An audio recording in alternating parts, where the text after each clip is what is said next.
I love how Independence Day isn't until next Saturday, and I've got motherfuckers already shooting off firecrackers outside. Ah, people. Oh, that's not good. Yeah. Yeah. Well, sounds like this. I'm glad I don't have a dog anymore.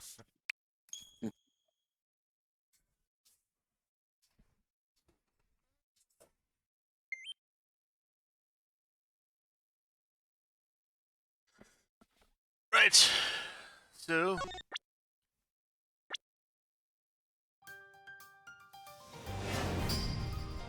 last we left off at Ace Attorney Investigations, we was getting into the next area. We are starting off on the ending part of Case 4, and we're going to try and get through this as much as we can this weekend. If not tonight, then that's just kind of where I said on the Discord, where we're going to be doing things a little bit differently this weekend. Circumstances depending. We're going to focus on getting through episode 4 as much as we can, at least up to the end. If we can't get through it tonight, then we're going to go ahead and we're going to focus on that tomorrow night as well, until we finish it up. From there, however, we're going to be taking a bit of a hiatus. We're going to be waiting until a certain time frame. I think 1st of August is where we're going to be holding off until we get back to Case 5. So,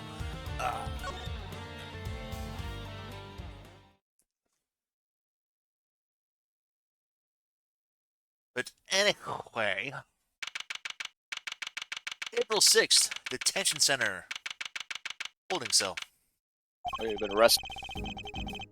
I never thought I'd spend another night here again. And they stripped me of all the evidence so we'd so painstakingly gathered. Even if they did let me keep Casey out of Garasi pen, I can't help but worry about her. They'd better be treating her well.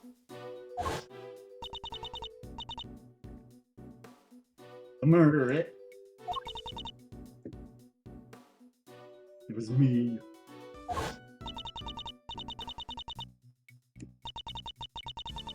I remember looking down, and the person in the red raincoat was on the ground. It's me, Mr. Edgeworth. It was me all along. I'm the murderer.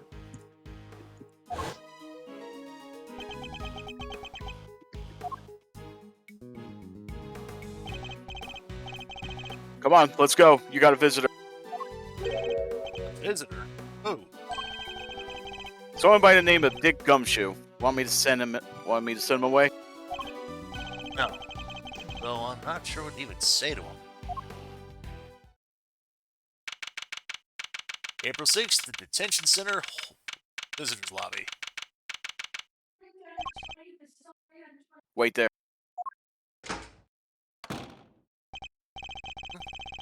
You're leaving me unsupervised?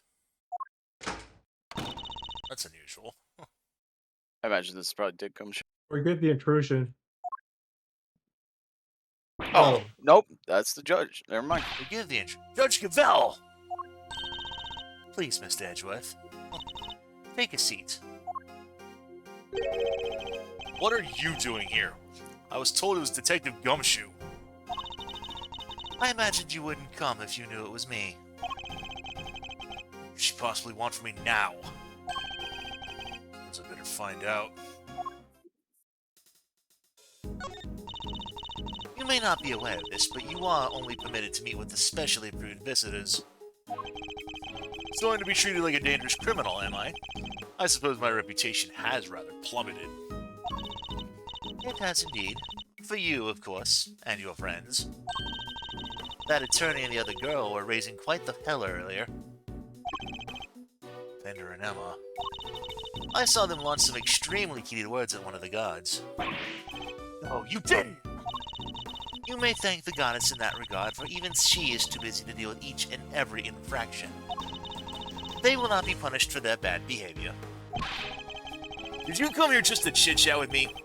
You must have a lot of time on your hands. Oh, speaking of which, Miss Von Kamm is continuing the investigation where you left off. I just thought you'd like to know. I figured you would be worried about how they were all doing. I hate to admit it, but she read me like a book. Let's go to the quick, Your Honor. Why are you really here?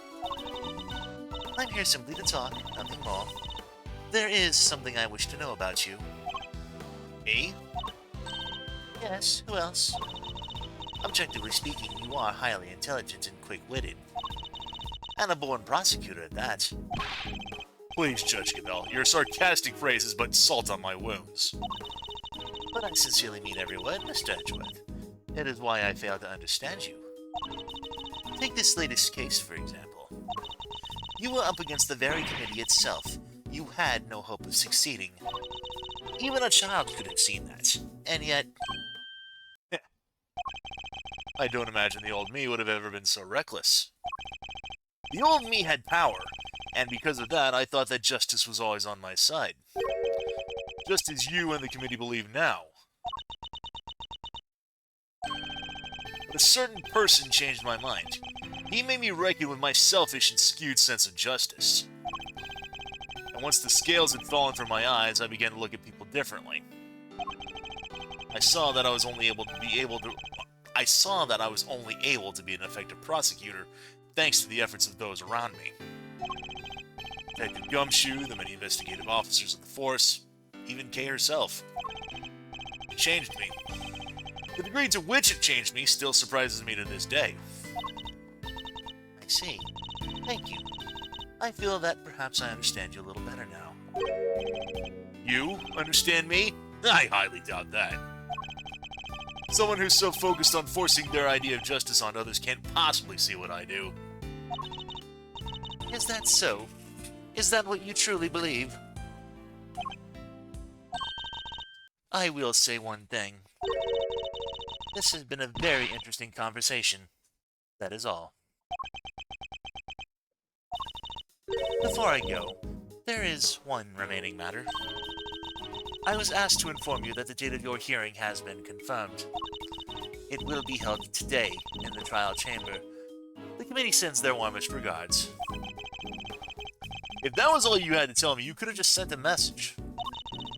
And entrust the goddess's words to another. Well, that wouldn't do now, would it? Until then, Mr. Edgeworth, I will see you again very shortly.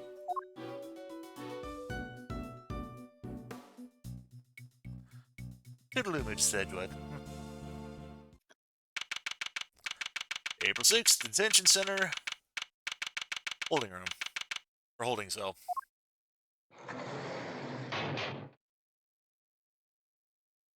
Pretty much just explore everywhere in the cell. A very basic bed. Can't say it was very comfortable to sleep on, however. I imagine Detective Gumshoe would sleep soundly on it nevertheless, snoring loudly all the while. I suppose we'll probably never get to work together again. But I don't have any regrets about the bed I've made. I will follow my own path to the end. The window is barred with heavy steel. That reminds me of a movie I once saw. Prison inmate hatched a plot to escape by using a file to cut the cell bars. I won't be doing that, of course. For one thing, I don't have a file on me at the moment. What am I saying? I wouldn't do even if I did have one! There's a note on the wall next to the toilet. Sorry, we're currently out of TP. Oh no. Please make the necessary mental preparations before using the code. What sort of mental preparations could one even make? There's a menu here on the table. Seems that detainees are able to pay to have their meals brought to their cells. Well, looks good. Spaghetti and mac and cheese lunch, and add linguine for only $1 more. Basmati and brown rice special for a limited time. Only add regular white rice at no extra cost. That's probably for the best. I'm not very hungry.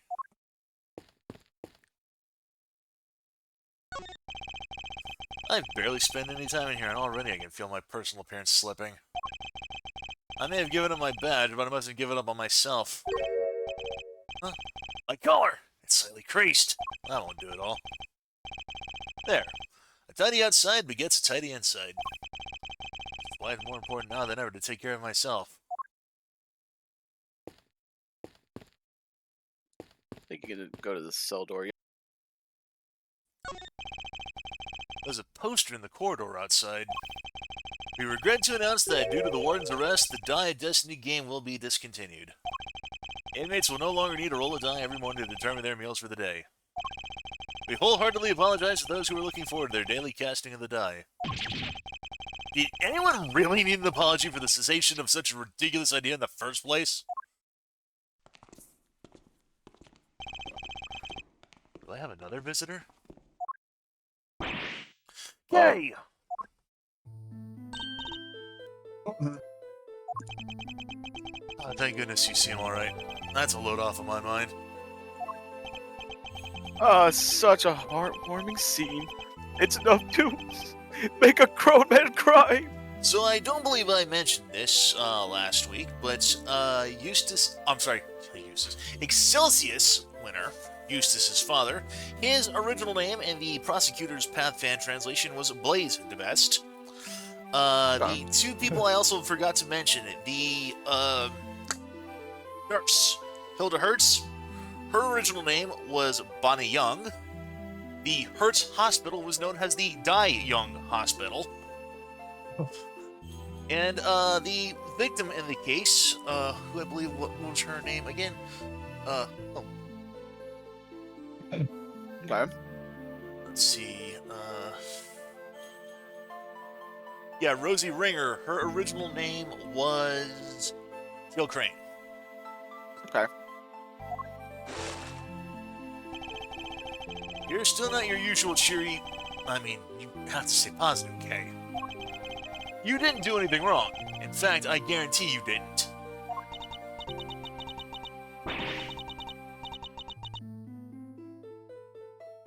You have to let it go. I'm the murderer. I know that now. Oh, please don't get me to sing. You're not. You can't be. Why don't you have any faith in yourself?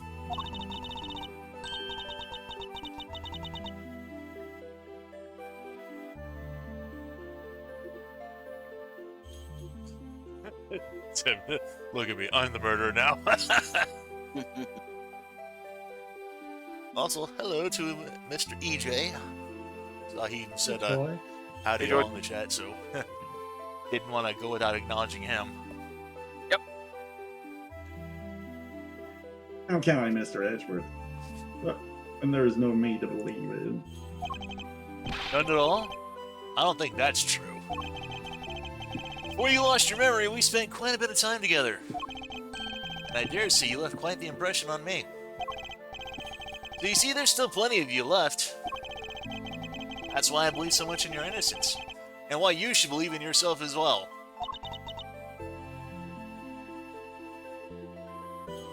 Thank you. I say, don't believe in yourself, believe in me who believes in you.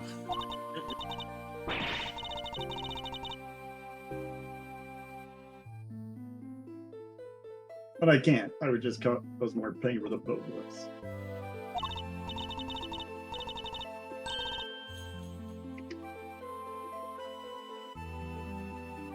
Please, you have to forget her. Forget that Kay. She's gone.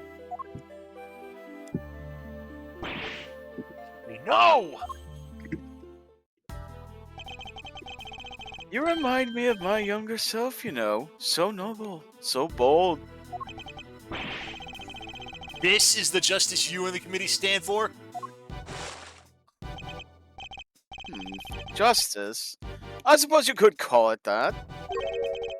What is he up to? Why is he going to such lengths to control everything? I can't shake the feeling that something is very, very wrong here. Is there some hidden agenda at play? This is no time to second guess myself.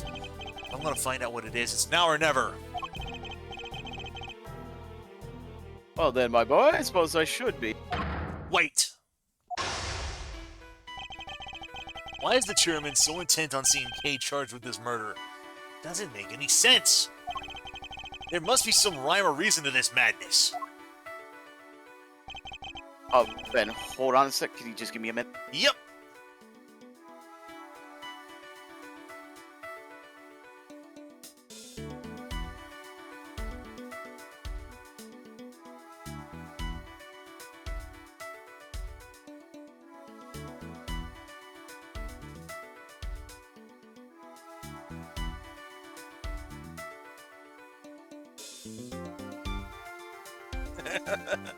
EJ and Tim. Die Young Hospital, don't worry, it's just the flu. With Tim being saying flu standing for fucked literally up.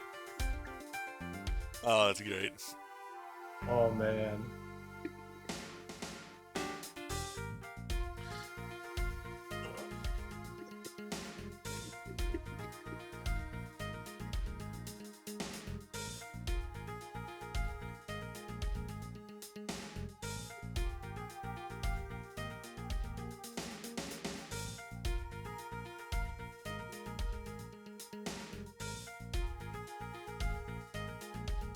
Alright, I'm back. Sorry about that. Yep, not a problem. Come now, Miles. I'm a busy, important man. I can't be wasting my precious time talking to you. The only way out of our current predicament is through Chairman Winter. There's so much to ask and so little time. Let's start by trying to find out why he rushed to have Kay arrested so quickly. Just let this happen. I'm getting answers, even if it's the last thing I do. Why the rush to arrest Kay? Why are you so keen to push through Kane's arrest? Kane's arrest. I've yet to hear a satisfactory explanation. An explanation? I'm not entirely sure what you mean. Don't give me that. You know exactly what I mean. I advise you to moderate your tone, dear boy. Need I remind you of your position? By time. And suppose we did let your friend go free. What then? Hmm? What do you mean, what then? Think how that would look, my boy. And who would have to take the blame? Me, that's who. Buy more time. You're right to keep your mouth shut. That way you won't say anything foolish. Sorry, but I can't stay silent forever. Not while Kay's innocence is still in doubt. Ah, you're breaking my heart. Just look at these blood tears spilling out. Please, just leave it alone, will you? Things were going along nicely until you interfered. Come along nicely. Coming along nicely. That's a pretty strange way of putting it. This is, yeah, Tim says, forgot about it last time. It was a bit weird when Mr. Airplane Goggles showed up and it didn't seem like Edgy remembered him immediately, even though he's technically the head of his legal body. Nor was it a little broader that Little Thief was his, that Eustace was his son, even though he's the son of the head chief prosecutor, would have been the first thought associated with him. At least broader than the previous cases.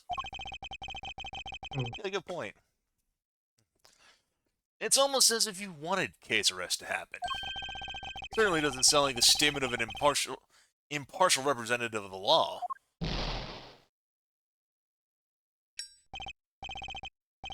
You think so?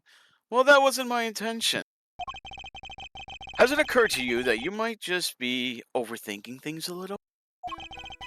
Chairman Winter certainly knows how to dodge a question. But it doesn't change the fact that serious doubts remain concerning Kay's arrest. Next, we'll need to press him on whether he really believes the investigation was sufficient. Can't allow any of his statements to go unexamined, no matter how trivial they may seem. One of them may just give us the breakthrough we need. You're the one calling the shots, weren't you? You can hardly see your investigation was sufficient. And you're the one who called all the shots, weren't you? Including the decision to have Kay arrested? Oh, I'm afraid I'm nowhere near as influential as you think, dear boy. You're the chairman of the committee. Does he get much more influential than that? Not that I care about such things. You wound me. It's enough to drive an old man to tears. You'll have to forgive me. I'm not the deferential type. Well, if you're going to insist on being so blunt, then I'm afraid you won't be seeing your prosecutor's badge again anytime soon. I don't need the badge. Let me make something clear once and for all. That badge isn't the be-all, end-all for me. Far from it! I'm not concerned with titles or roles. Even you must understand that much.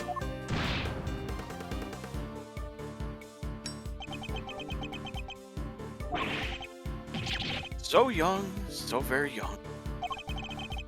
A word of advice, Miles, from somebody who's been around the block. You're hopelessly naive, my boy. Idiotically so. Well, that certainly got under his skin. He might be less guarded in his answers while he's in this state. Now's my chance. How much time did you spend investigating? How much time was spent on your investigation altogether? My, you really don't give up, do you? Even my patience has its limits, you know. What a coincidence. So does mine. Now answer the question! You believe that your investigation was sufficient or not? The youth these days aren't want to be reckless. Makes me want to put you in your place. You're going to regret that, my boy. By time.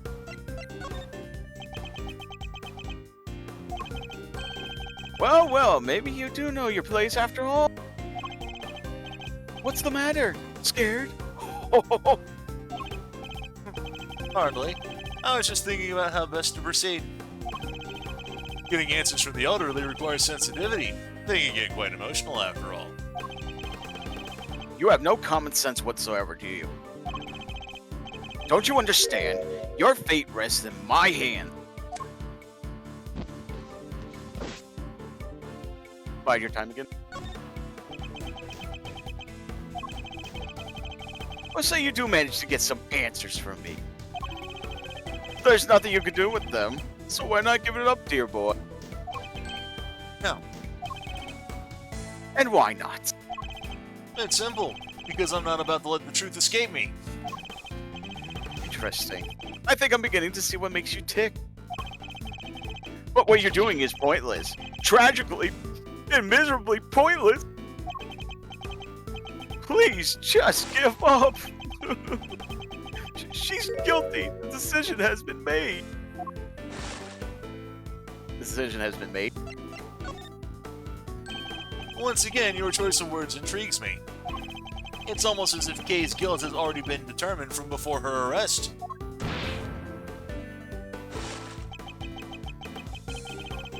What are you trying to imply? That you plan to have her arrested? I'm implying that things haven't gone as they normally should. In fact, everything has proceeded as if Kay's arrest was the end goal right from the very beginning. Well, Chairman Winter, was it?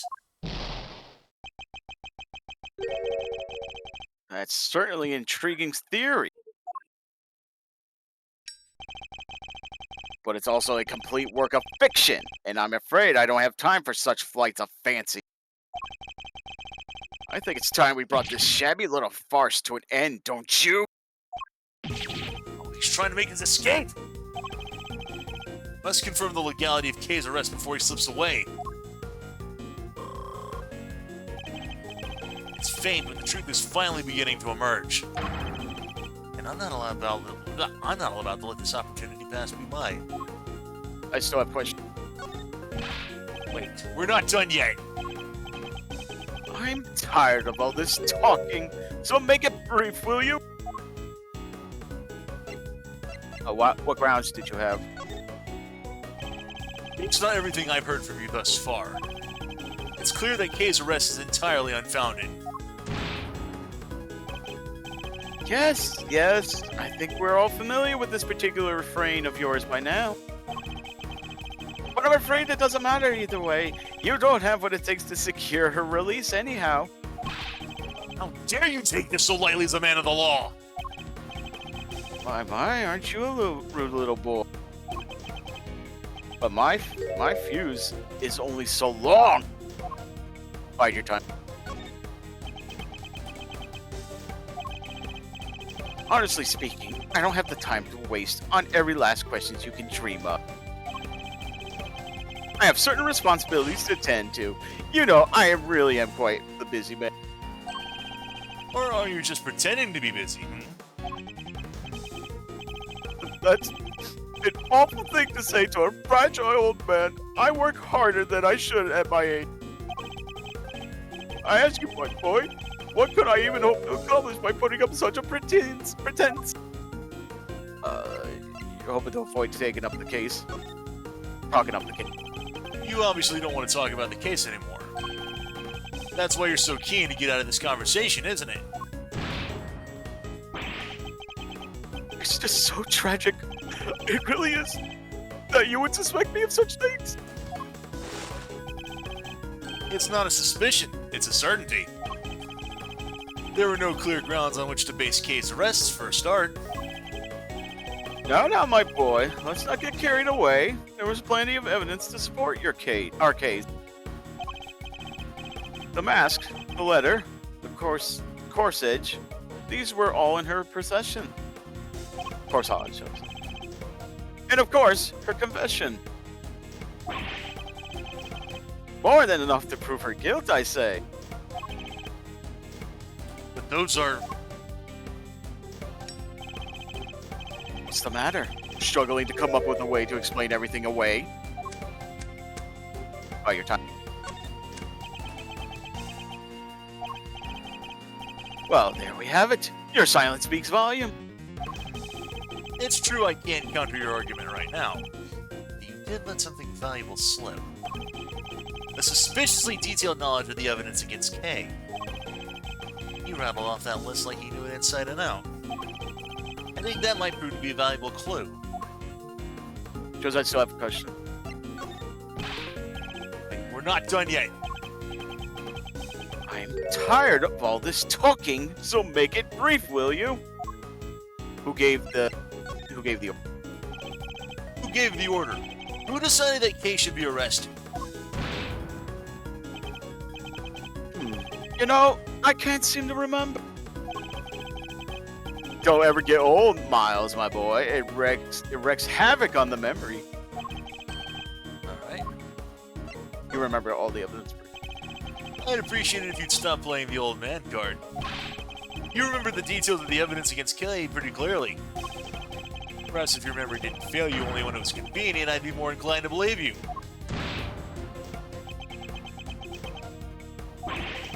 So let me ask you again. Who gave the order for Kay's arrest? You're a sharp one. I'll give you that, my son. Could learn a thing or two from you. If he wasn't such an incurable numbskull, that is, it's a tragedy, really. I don't want to hear about your son. I want to know who authorized the arrest. You're very mean. You know that, don't you? The arrest, you say? I believe the order was given by... you, of course. Come on, Chairman Winter. We both know it was you. All right, you got me. You make it sound like it was somehow a bad thing, though. But I have a reputation to uphold, so I guess I better clear up this little misunderstanding. I'll entertain your question for a few more minutes. Let's see if I can't put your mind at ease. His default silent art looks like he got decked on the back of the head with a 2x4. That's funny. Okay, the key thing to do now is to establish how intimately he knows the details of this case. Just have to ask the right questions.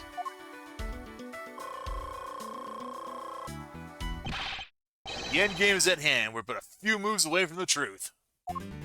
Seem to know an awful lot about the case. You seem to know the case in quite some detail. I know about lots of things, my boy. I'm just smart like that. Too bad the same can't be said about the way you handled Kay's arrest.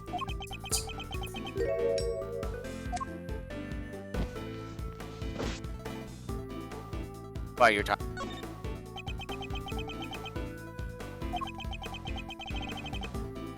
I'm a very busy man. Do try to remember that I can bring this little chat to an end whenever I do so choose.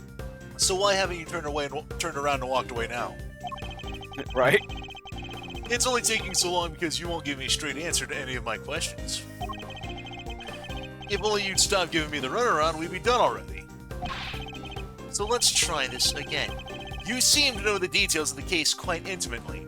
Why is that?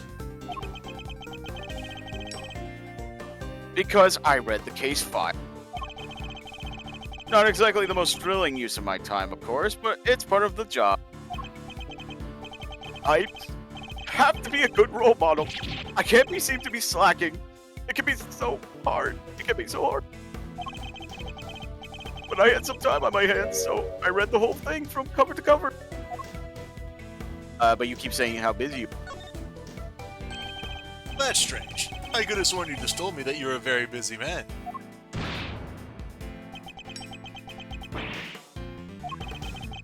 I'd say the cracks are finally starting to show, wouldn't you? If you're so keen on being an upstanding leader, you can start by releasing K, you know. You really don't give up, do you? It's a moving sight indeed, my boy. But a tragic one, too. After all, your efforts are for naught. I'm afraid your little friend was found unconscious near the scene of the crime. Did you see exactly where she was found? You have yet to hear much about the circumstances under which Kay was found. He was lying unconscious in the storeroom, correct?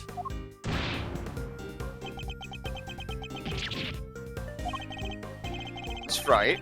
Although I'm not at the liberty to tell you how I know that. He knows things even we didn't. In fact, he seems to be aware of every tiny detail about this case. That could be a valuable clue. Tell me what you know about Kay. Suspect Kay Faraday. How much do you know about her, exactly? I know that she's the suspect. Aside from that, not much else. Cross my heart, but it's true. Yes, yeah, you know. Sorry, but the more you tell me, the less sense your story makes. For one thing, you know details even those investigating the scene weren't aware of. Why is that? Just how much do you really know, Chairman Winter?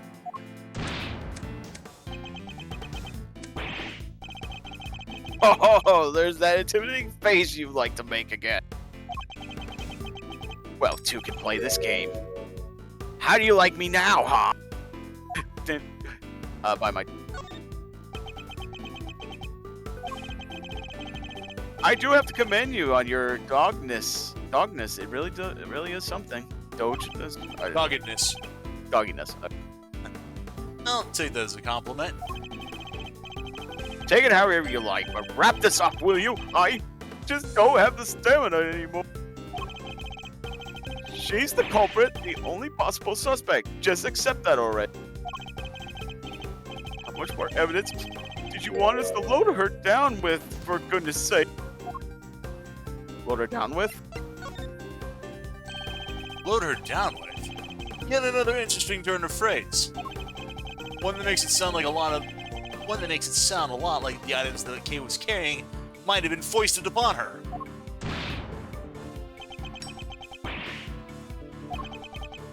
Impressive. You really do pay attention, don't you? It's no wonder they used to call you a protege of Mr. Ex-Prosecutor. I think you know the answer to your own question by now. Why don't you just go ahead and say it? I want to hear it from you. Finally, time to shed light on the truth. All that's left to play is one last move. Kay is innocent. Kay is innocent. No, my boy. That's just clumsy. Anyone can blurt out a baseless assertion like that, even a disgraced superstar prosecutor. Kay was framed.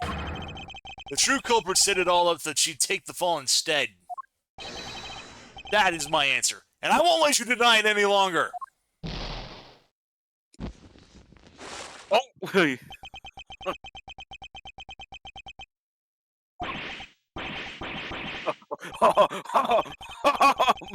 my, you really are sharp one. It's a bit of a shame you chose to hand in your badge. I admit it. You're right on all accounts. And that is checkmate.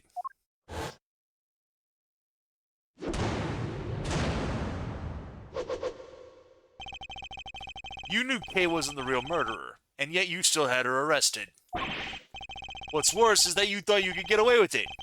Well, you won't. Not if I can help it. There you go. There you go with that naivete again, my boy. Naivete, but yes. Naivete again, my boy. I guess that was always your problem.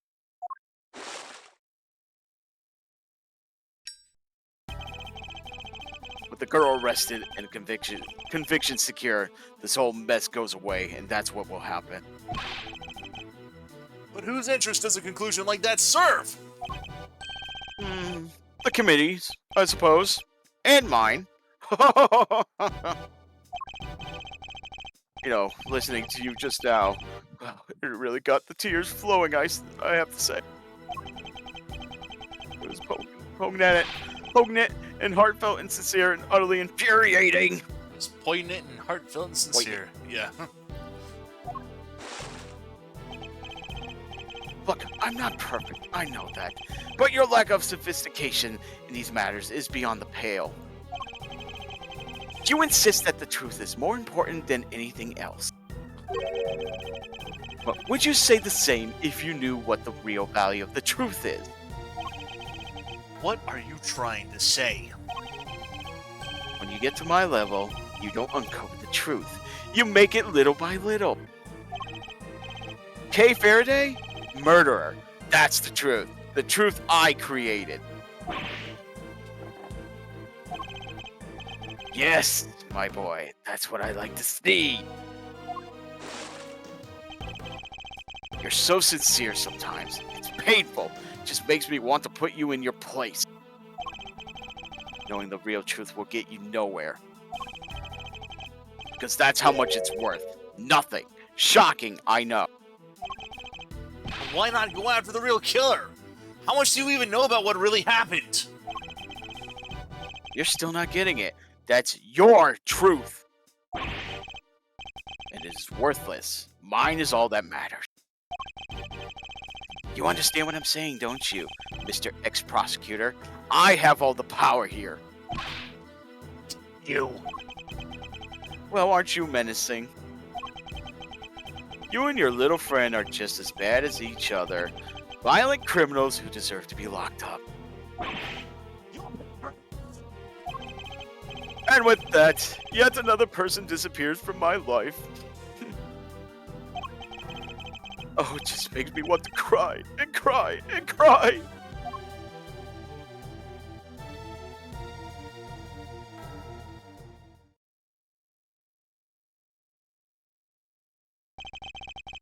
I'm not planning to disappear just yet, Chairman Winter. There's still the hearing later today. Just you wait. One way or another, I'll prove Kay's innocence to the world then.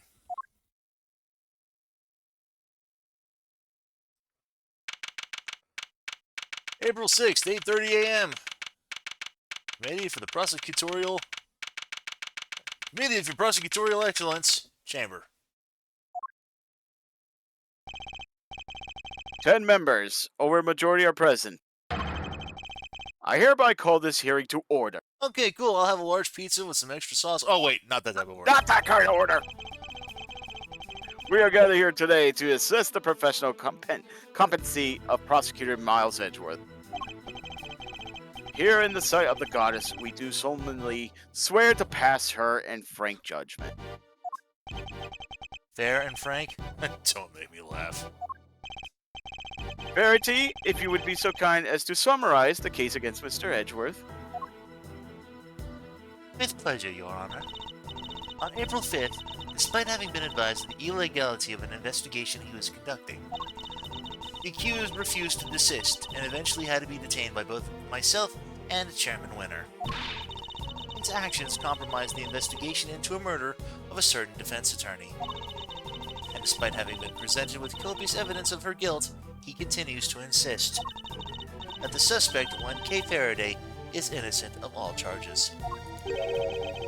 Perhaps you could explain the details of the murder to us as well. Of course. On the morning of the 5th, the body of the victim was found here in the committee chamber. Further explanation will be provided by Me, Justice Winter, Premier Prosecutor. The floor is yours, Mr. Winner. The murder itself happened late at night on the 4th. The victim was Miss Rose Ringer. That same night, an illicit auction was being held in this very room. Ringer took a part in that auction, I think. Yes? Meaning that the murder took place sometime during the auction. When she was found, Ringer was dressed in an outfit that matched the description of the auctioneers. However, due to the fact the auction carried on after the murder had occurred, I deduced that Ringer was not in fact the auctioneer. You deduced nothing of the sort. And what about the basis on which the suspect was detained, Mr. Winner? Yes, I got this. Faraday was overcome by Crushing remorse, Eustace. yes, that tons of crushing remorse. She confessed. According to her confession, she knew she was on the roof of this building. She encountered a person in red raincoat on the very viewing platform. And that person was Mr. Ringer, I take it? Precisely, Mr. Chairman. The killer dressed the victim in the auctioneer's outfit after the fact. But at the time when she was killed, Miss Ringer was wearing a red raincoat. Oh, sorry. And who won the race to find that raincoat nearby? It was me. Did you? I thought it was someone from forensics. Strictly speaking, it was found by one of the forensic investigators under Mr. Winter's command. I knew it. My analysis on the coat showed it was indeed Miss Ringer who had worn it. The suspect's confession was the final nail in the coffin. She confirmed having committed the murder. So as you can see, Faraday was the killer. There's no way anybody else could have done it. Alright, Miles, I expect you to have some objections. Let's get them out of the way, shall we? I have no objections, Chairman Winter. Well, now, is that so? I thought it would have taken more than a single night in decision. No objections in the matter of my unauthorized investigation, that is. But in the matter of Miss Faraday's supposed guilt, I have plenty. Overruled. I can personally attest to the fact that Mr. Winter's investigation was fair and impartial.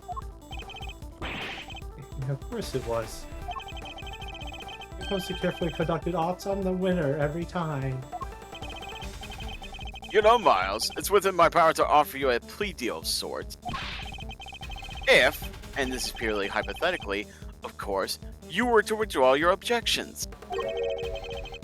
You might wake up tomorrow to find yourself the proud owner of a seat on this committee.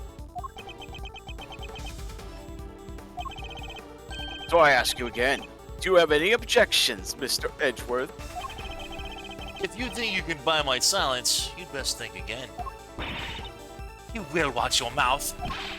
Only the chairman watches his. I didn't come here to talk about committee seats. I came here to talk about the murder case. I demand a statement under oath, and I won't rest until I have one. I want to know exactly what the committee's view on the incident is. You want to put us on trial, my boy? Very well, if it'll make you happy. Verity, please provide Mr. Edgeworth with the materials pertaining to the case. Really? Sir? This will be his last hurrah, so let's humor him with the send-off he desires. If you say so, Mr. Chairman. Evidence data received from Judge Gavell. You have no objections to Verity representing the committee, I assume? None whatsoever.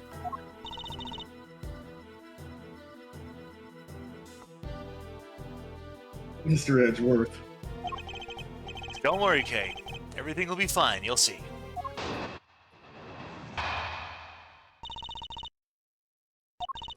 Miss Ringer attended the auction as a potential buyer. The red raincoat was one of the items up for sale. So our assumption is that after winning and paying for it, she left the auction with her purchase. The only exit from the storeroom was, of course, the hatch leading up onto the roof. After she'd emerged onto the viewing platform, that's when Miss Ringer was attacked by Miss Faraday. Shortly thereafter, her flame went out, and thus concludes the committee's view of the case. The raincoat was on offer that night? Is that really true? We believe so, yes. You remember the failed assassination attempt on the president of Zhangfa, I assume? The raincoat is a piece of evidence from that case. It should, of course, have remained safely under lock and key in the appropriate facility. But our inquiries revealed that it did, in fact, go missing under mysterious circumstances. And wound up in the auction along with everything else. That makes sense, I suppose. Wonderful work, Verity. Just wonderful, just wonderful. Crystal clear as ever. You flatter me, sir. Now, Mr. Edgeworth, perhaps you could save us all some time and simply admit defeat. I'll be doing no such thing, thank you very much. Very well. It's good to know that you still have some fight in you. It is? Why? Come to think of it, she said some strange things when she visited me this morning, too.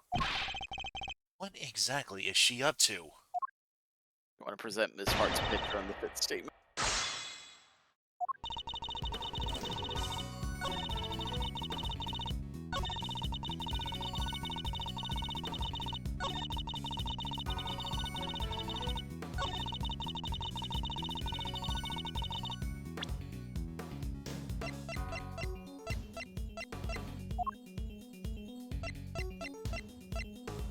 Statement you said? This is, present Miss Hart's picture. Oh, here it is. Objection! Picture. Hertz, yeah, sorry. Hertz. Maybe you can clear something up for me, Judge Gabel. But what is Miss Hart doing here at this hearing? She is an eyewitness. I thought it would be obvious.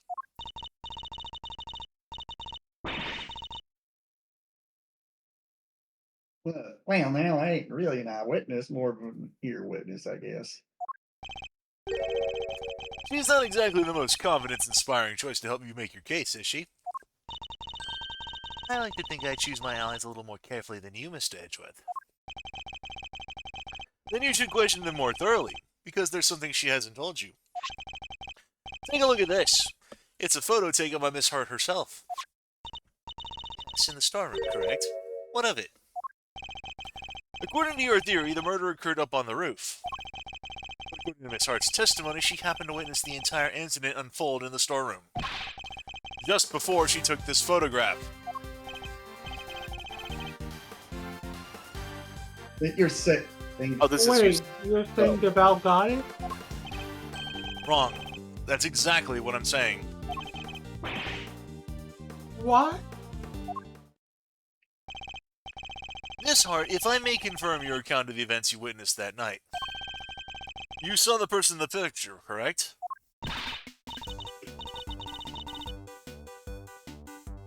I sure did, clear as day, and with my own two eyes to boot. And what were your impressions at that point?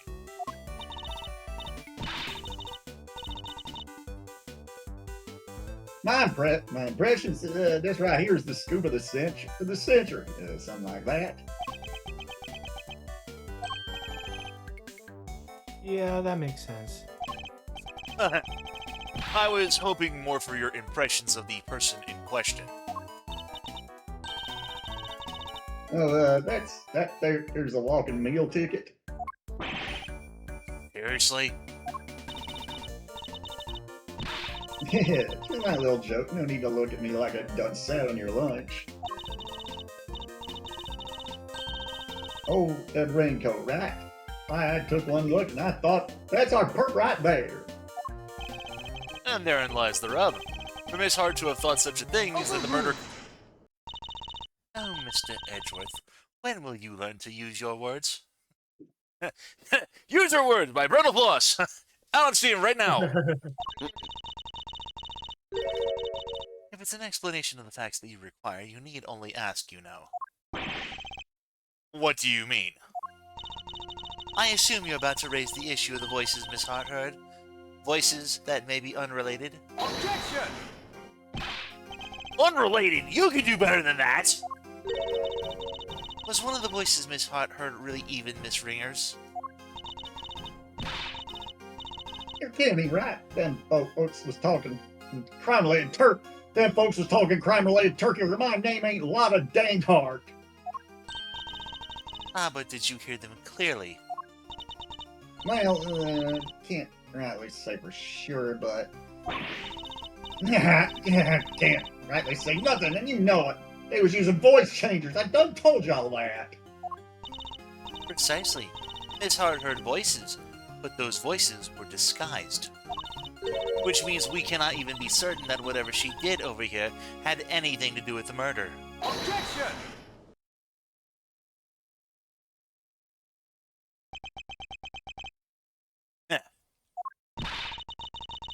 You don't need to yell objection in order to decide me, Mr. Edgeworth. It seems I overestimated you, Judge Gavell. Nonsense. Verity is the best of us, my boy. The very best. Like no one ever was. And yet she believes that what Miss Hart heard might not have anything to do with the murder. Even supposing that that is the case, it doesn't prove that the murder didn't happen in the storeroom. The incident happened before the victim was able to go up to the roof. That much we can say for certain. And I can tell you why. This proves that the incident happened before the victim went up to the roof. Person's blooded hand. Take that! We initially thought that the person in the red raincoat was the culprit.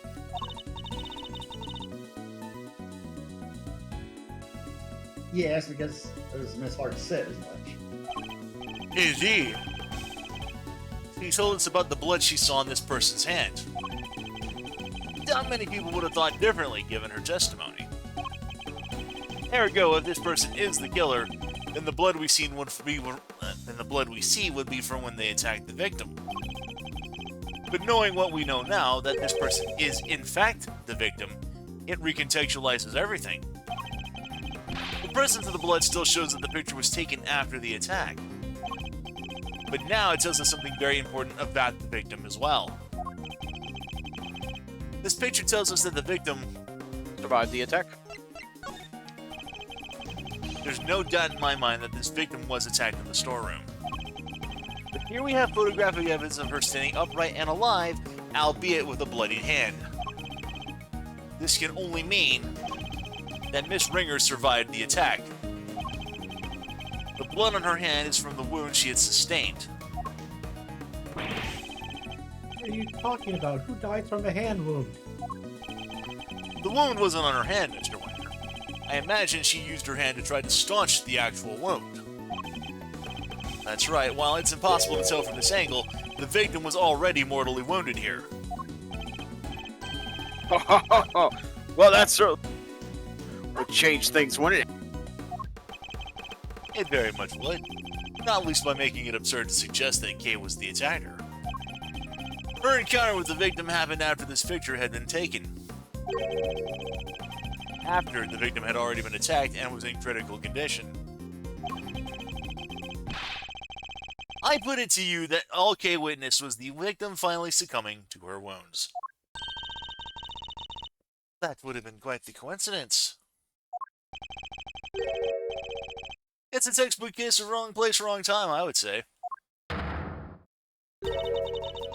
Seem to be forgetting a rather important fact, Mr. Edgeworth. Well, that, or pretending to not remember it. What? What fact am I forgetting?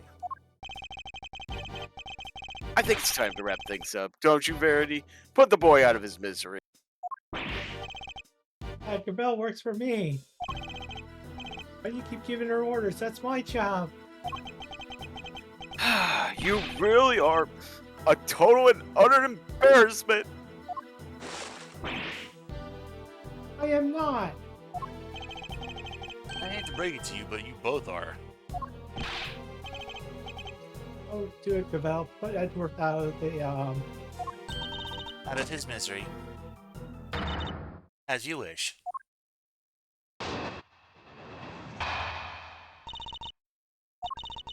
Miss Ringer's body was found with 3 wounds in her chest. And we all know what those wounds are from, don't we? That's right. They're from when she was stabbed in the chest by a 3-armed candelabrum. I doubt anyone could survive such grave wounds. If you care to read the coroner's report, I'm sure you would change your tune.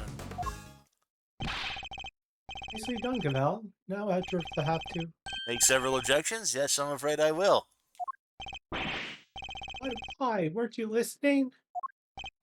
Oh, I was listening. Very carefully, in fact. Hence my objections. Come on, why do you always have to undermine me? That's never my intention, I assure you. It isn't? You did so well to yourself every single time already. Of course it isn't. Yeah, I knew that because, Please, Eustace, just stop for goodness sake. You've already embarrassed me enough. What do you mean, Dad?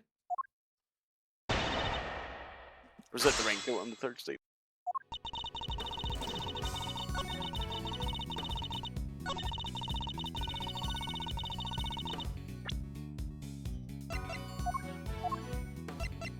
Objection!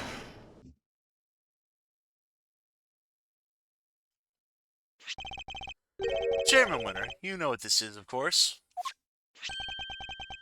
The red raincoat. That's right, isn't it, Verity? Yes, sir. The one Miss Ringer was wearing. I warn you, Mr. Edgeworth, you will not be thanked for retreading old ground here. I'm afraid I might have to regardless. Now then, if you'll answer me this, Judge Gavel. You told us that the victim's bloodstains were found on the coat. But do you remember where exactly they were found? Of course, they were found on the hood and... What's the matter, Verity? The hood and? Was blood found anywhere else on the raincoat? No, it was not. But doesn't that strike you as a bit odd? The victim died of stab wounds to the chest. Wouldn't that lead one to expect to find bloodstains in that general vicinity? And yet, there was blood only on the hood. That's a glaring contradiction if there ever was one.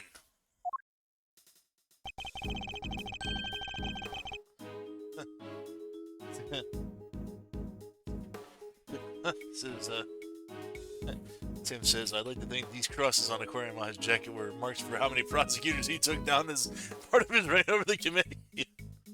Oh, yeah, on Excelsius, yeah. The head wound of this victim suffered wasn't just some incidental injury. It was inflicted before the stab wounds to her chest. Perhaps you are correct. Perhaps the victim did sustain the head injury first. As you said, if she'd been stabbed first, there should be blood in the chest area of the raincoat. Therefore, Miss Ringer cannot have been stabbed before the head injury had been inflicted on her. But even if we concede this point, then the head injury came before the chest wound. What difference would it make? How does it change our understanding of the case? I'd say it changes things a great deal. In fact, it raises an even more fundamental contradiction. That's quite the bold claim, Mr. Edgeworth. I have to admit, you have me intrigued. Perhaps you could show us this fundamental contradiction with some evidence? Which piece of evidence best demonstrates the contradiction in the order of the injuries revealed? Corner's fighting.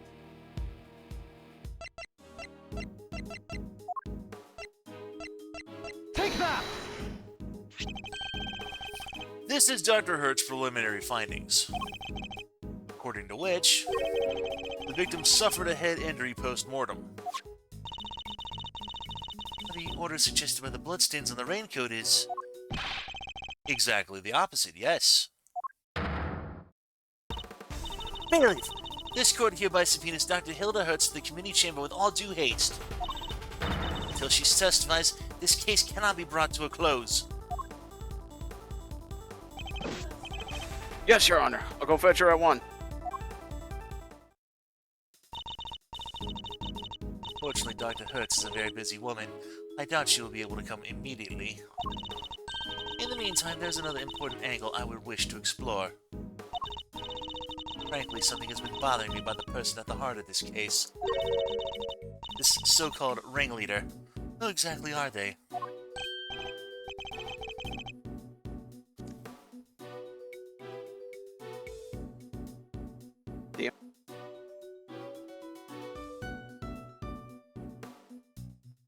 Yeah, good point. We never looked into that. EJ's like, I thought she'd be able to. I'm here. I'm here. Despite having been mentioned repeatedly in this hearing, we still don't know even the most basic facts that might help us to uncover their identity. Well, Mr. Edgeworth, do you have any thoughts on the matter? We've seen nothing that might serve as a clear evidence of the auctioneer's identity as of yet. But there is someone involved with the case that I can name. I suspect at the very least they might be able to point us in the right direction.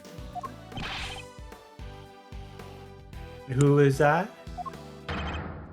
Chairman Winner, I demand that you testify as to what you know.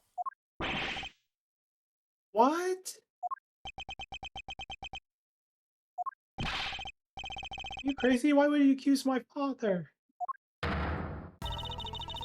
You would catch down on the integrity of the chairman of the committee? Do you understand the implications of such an act? I don't care who or what he is. We're talking about the truth here. And about a man who seems dead set on framing Kay at all costs. The mask, corsage, ticket stub, everything else, the items Kay was carrying when she was found. They were deliberately placed in her possession somehow. By Chairman Winner himself. A shocking accusation. One I find difficult to believe. But for the sake of completeness, I must ask. Why would he do such a thing? We cast suspicion on Kay, of course. Why else? I even managed to get him to say something to that effect. Chairman Winner, your rebuttal, please.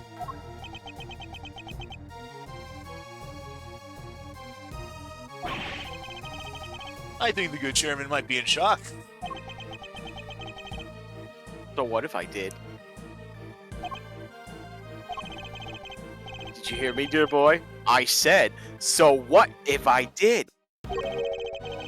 You say you got me to admit as much, but where's your proof? With no witness to speak of, your word alone is hardly enough to make an accusation like that stick.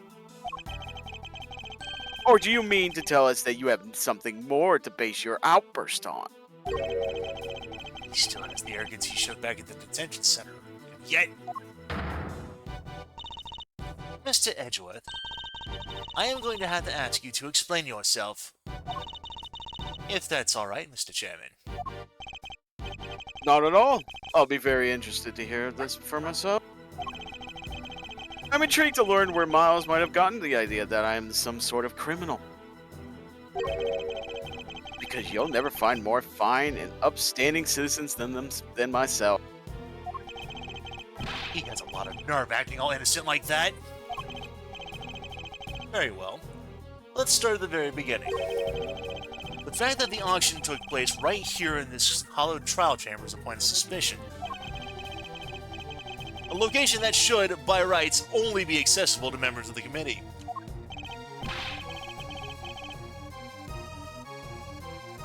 Of course, they all have key cards to the room after all. Furthermore, these auctions seem to be held on a somewhat regular basis. And for that to be possible... There can only be one winning explanation. That's right, Mr. Winner. That the auctioneer is a member of the committee. No!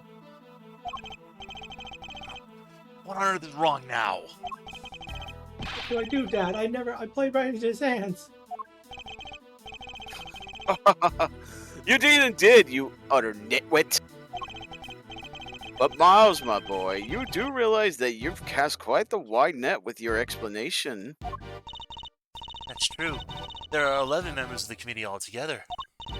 10 given Miss Ringer's unfortunate demise. 10 potential suspects in total. Well, it sort of wasn't Certainly me. isn't me. It can't be the German. Can it? Speak up right now! Calm down, all of you, please. Well, Miles, is that all the proof you have? Blah. Well, Miles, is that all the proof you've got against me? You're very quiet all of a sudden. But it's too late to back out now. You accuse a former chief prosecutor and current committee chairman of good crime.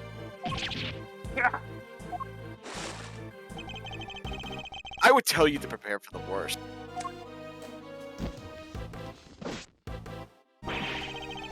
But there's no preparing for what you're about to face.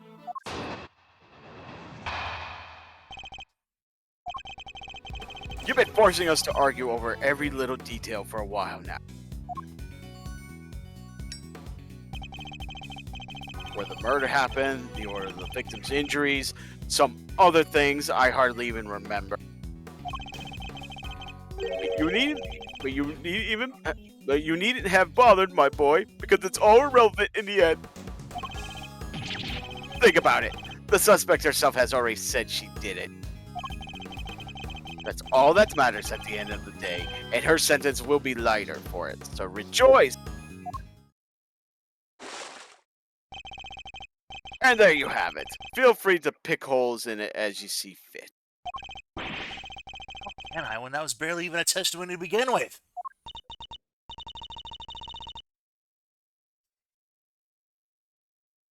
That man, he is a very powerful person, isn't he?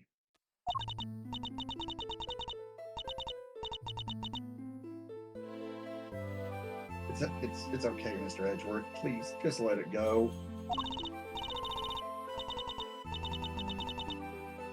I did it. I'm the murderer. I even remember doing it. You saw a flash of something half-remembered, Kay. Nothing more. If you must believe in something, believe in me, who believes in you. When I say that you should believe in your own innocence instead. But I'm up against the head of the committee here. This isn't going to be easy. But he seems to think he's already won. Perhaps I could use that against him. And just press the force state.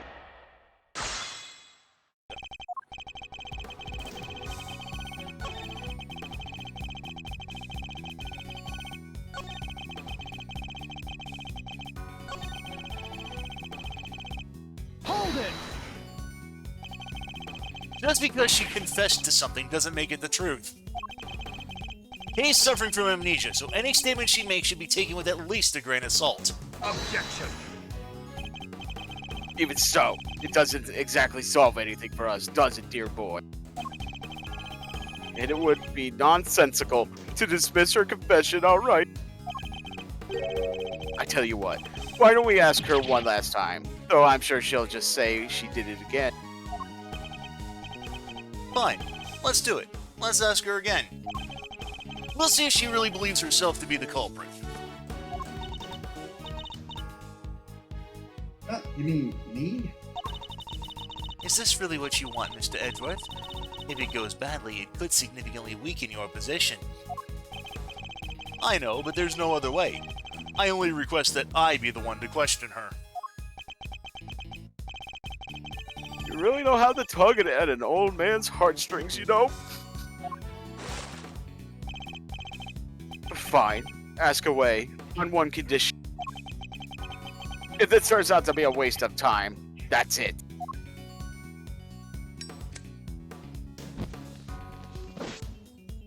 We'll call the proceedings to an end, then end there. Agreed? The proceedings to an end? You mean the hearing? Yes, dear boy. That's right. Perhaps you aren't a complete muddlehead after all. Now, just so we're clear, if we ask again and all that happens is the girl confirms her guilt. She is officially declared guilty on the spot. Yes, that sounds like a great plan, if I do say so myself. That's it? You just declare her guilty. Just like that. That's the gist of it. It's a big risk. But he's gonna find a way to condemn her either way if we don't do something. Okay? Yes. I know it's a lot to ask, but I need you to think. Do you remember anything else about what happened on the day of the murder? Anything that might help us prove your innocence?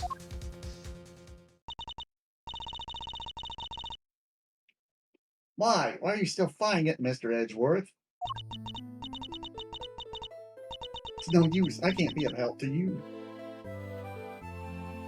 I'm sorry.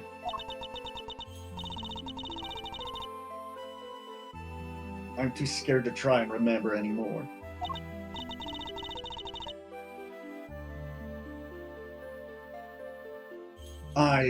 What if I remember something even worse? And if I did, I'd just be making more trouble for you.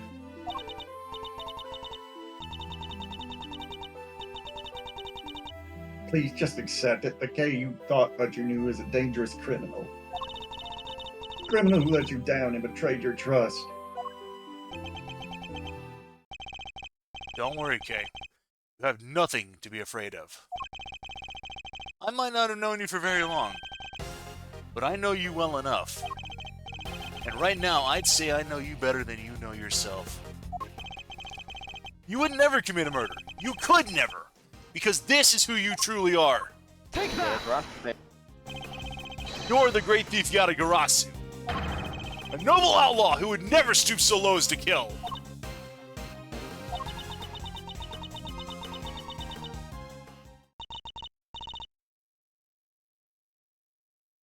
I can't do it. I'm sorry. Because all I can see is the one memory that's returned. I have to face it. Hold it! No. The only evidence of your guilt is the confession they forced out of you. As I said earlier, you have to believe that you're better than that. Or are you saying you don't believe a word of what I'm telling you? No, it's not that. You're trying so hard to help me. And you're risking so much for me. It's too much. You have to stop. I'm begging you. Ah, so that's what's going on. I thought it was strange, but now I see. The reason you're allowing yourself to be railroaded into accepting your fate is because of me, isn't it? Which is exactly what the K I know would have done.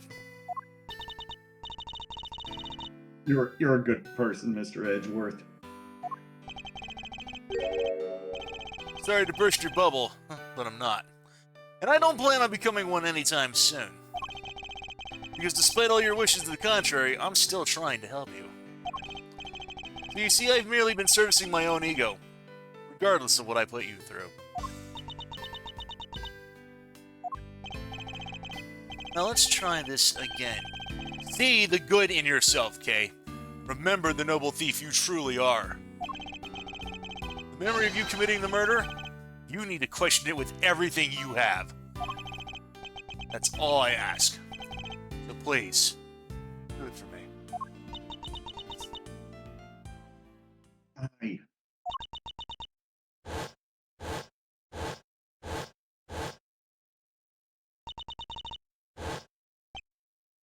Okay?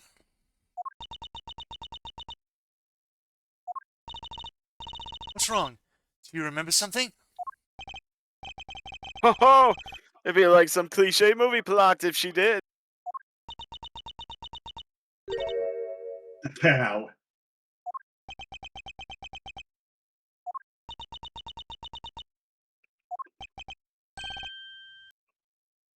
Ow. It's Mr. Edgeworth, if you could perhaps ask her for a few more details? Well, okay. What can you tell us about this cow?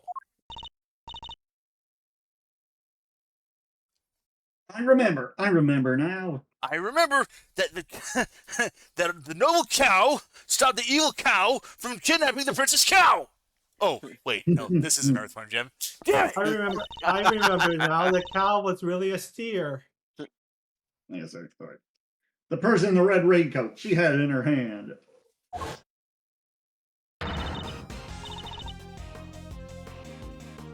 A stuffed cow. I can see it so clearly now. Are you sure, Miss Faraday? Are you absolutely certain?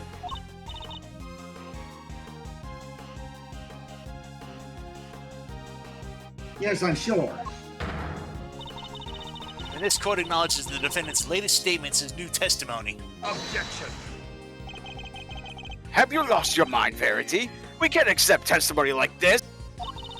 With all due respect, Mr. Chairman, information pertaining to the victim and her possessions is new and highly relevant evidence. Objection. Did I remind you of the adult state of her memory? No, this simply won't do. Addled. But if we claim her memory is unreliable now, then our own argument is weakened, sir. You said yourself only a few minutes ago. Thanks to the suspect's confession, we need not worry ourselves over the final details. Did you not? Were we to call the validity of her memories into question, then we must also call into question the confession of which our own entire argument is based. Is that really the most advisable course of action? Yes, you're right. Proceed as you see fit, then. Thank you, Mr. Chairman. We're still in the game, but only by the skin of our teeth. Don't have a cow, man. And only thanks to Judge Gavel's intervention. It's almost as if she was on our side for a second. Well, Mr. Edgeworth, the stuffed animal? I believe the cow in question is this thing here, Your Honor. We found it in the storeroom and believe it is yet another auction lot.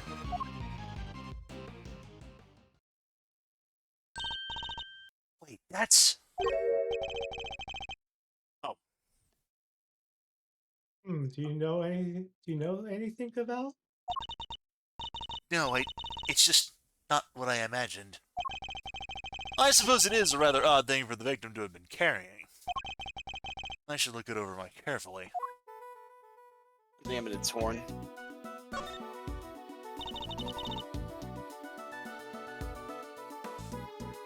The left horn is missing. This hole. It looks like that's where the horn would have gone.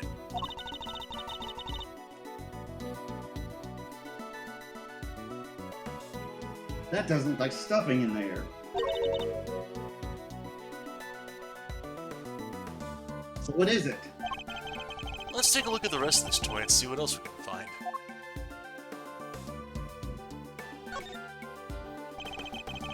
The right horn seems intact, but I can't say it's doing... The right horn seems intact, but I can't say it's doing much for the overall symmetry of this stuffed toy. Look, Mr. Edgeworth, it moves. It does.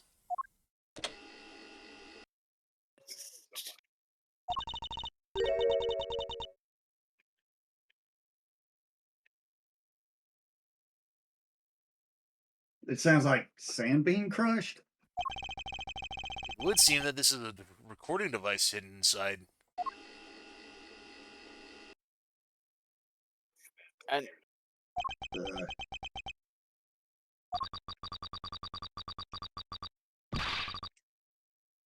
I think that's is that Kay? I think that's like... Who is it? That's not me, is it? I don't know, honestly. I knew it was you the moment I laid eyes on you. You can't hide that burn from me.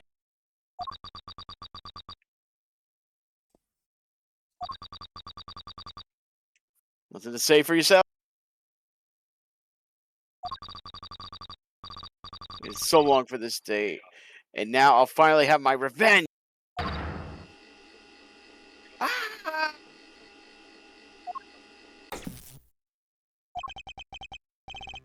Could this be the moment of the murder?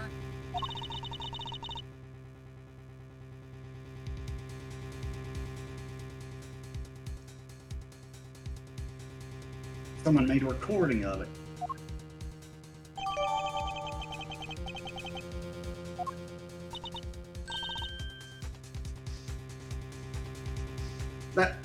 That's them right there.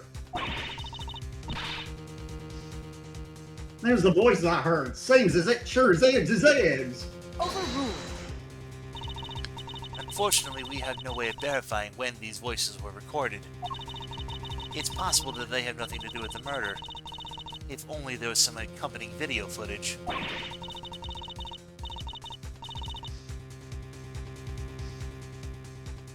You got bugs in your ears or something, lady. I done told you. Them's the voices I heard. And Tim says, the cow of wisdom hath spoken. And we already know the victim was holding that thing, right? So it's gotta be from when she got Yes, it is a possibility, but a weak one without more than your word to back it up. We need something more, something credible. We need. Yet again, she seems to be stepping in help. Judge Gavell, I think all we know the voices are from the moment of the murder. I think we all know the voices are from the moment of the murder. Consider for a moment the words we heard of one of the speakers say. I knew it was you the moment I laid eyes on you. You can't hide that burn from me. I believe we have something that could explain what these words are referring to and how it's all related. Which piece of evidence proves the voices are from when the murder occurred? That would be the coroner's findings. Yep. Because, right there. Take that! Coroner's preliminary findings. How do they prove anything? Indeed, what on this page shows that the voices must have been from the time of the murder? The burn mark. The phrase burn in the fan translation. Oh, that's interesting. So it says. Yep. Other remarks, prominent burn mark. Take that! So interesting thing, it says, note that in the fan translation, the accepted area begins at the R in burn, and presenting the B or U will not work. Think again on the words we heard. This part in particular sticks out in my mind. You can't hide that burn from me. The victim had a prominent burn mark on the back of her right hand. And what of it? According to case testimony, the victim was carrying the stuffed cow toy. And a burn mark, an identifying mark unique to the victim, was mentioned on the recording it captured. It's a coincidence. Stuff like that happens all the time, right? Overruled. I'm not so sure that it does, especially not in this case. The court accepts that the recording may be from the time of the murder. In which case, one of two voices must belong to the real culprit. And based on the content of that conversation, it seems likely that's the one we hear the most. It still doesn't tell us anything about the killer's identity, or even if they're male or female. Due to the voice change, correct. Unfortunate, but unavoidable. One thing, however, has become clear. We are now able to say that the voices Miss Hart heard were those of Miss Ringer and her murderer.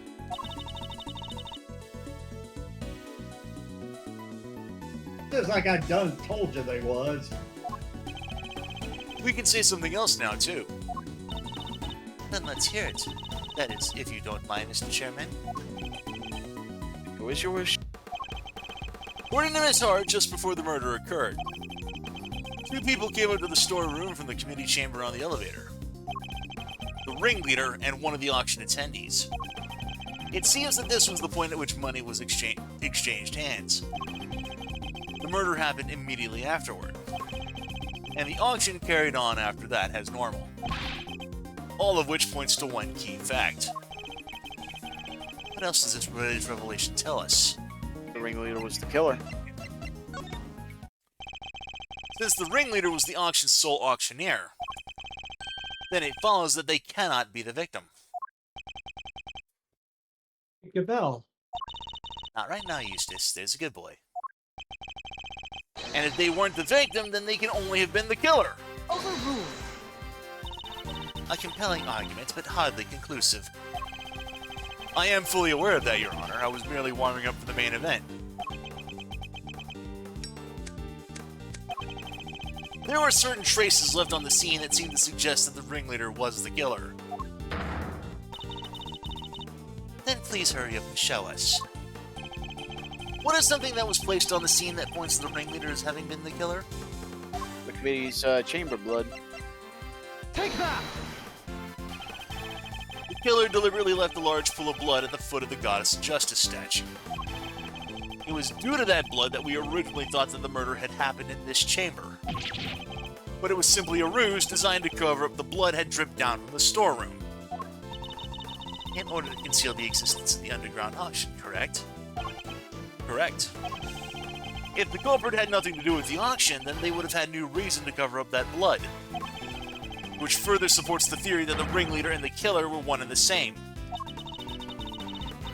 And as to the identity of the ringleader, do you have anyone you'd like to name? The auction is always held in this committee chamber, with its storeroom located just overhead. So at the very least, we know that the murderous ringleader has some connection to the committee. Yes, yes. And you suspect me, correct? As the committee's most powerful member, that should hardly be a surprise, right? Objection. You're a fine prosecutor, that much I'll give you. But as I think I may have mentioned already, you're also hopelessly naive.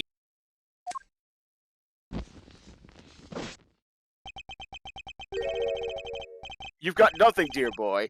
Have you? No evidence whatsoever.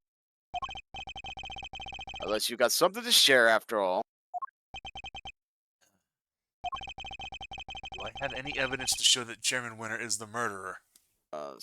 I don't. It was Chairman Winter himself who brought up the fact I suspected him. He seems confident right from the beginning that he's untouchable. Which means he knows. He knows I have nothing. Well, Miles, my boy, time to pay the piper. I've always wanted to say that. Verity, he's all yours.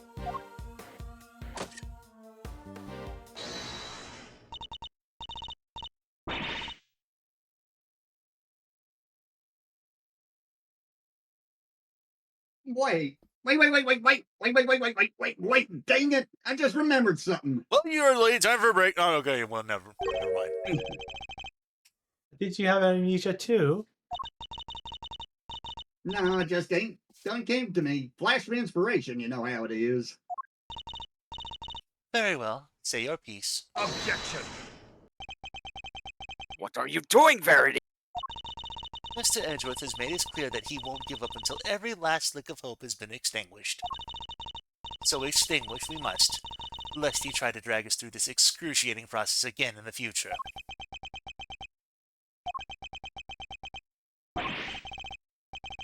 She said, I don't quite get it, but it sounded right.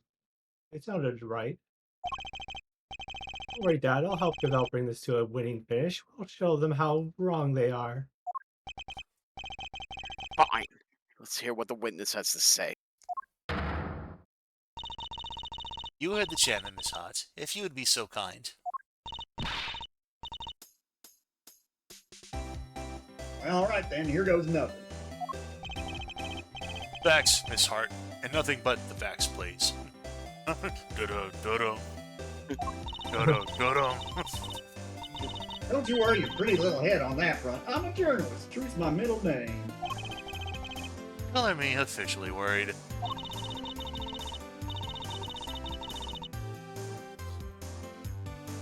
So the ringleader's the killer, right? Which makes the victim one of them auction goers.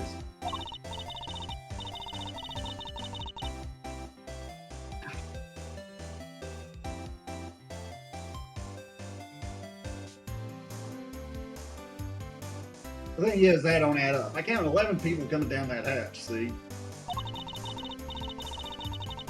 Then the murder happened, and then the auction started back up again. Now I had me a look back downstairs right after that.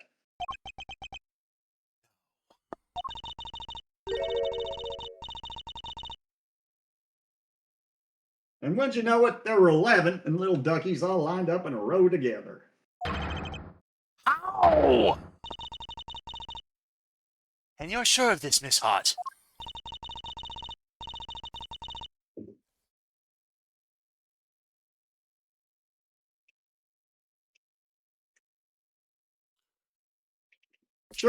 Sure can be your gavel ship, some with my own two peepers. 11 before the murder and 11 again after that mean. Wait, that's the thingy? A contradiction, Eustace. Do try to keep up.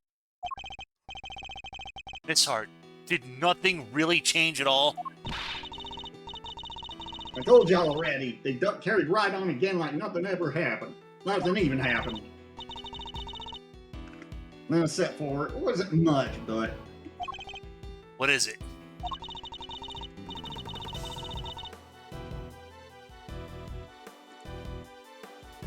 that little old mallet doodad. You have yourself an auction for that one. You mean a gavel? It's kind of like the one Missy over there's got, but different. The auctioneer's hammer? Also known as a gavel? That's the bunny.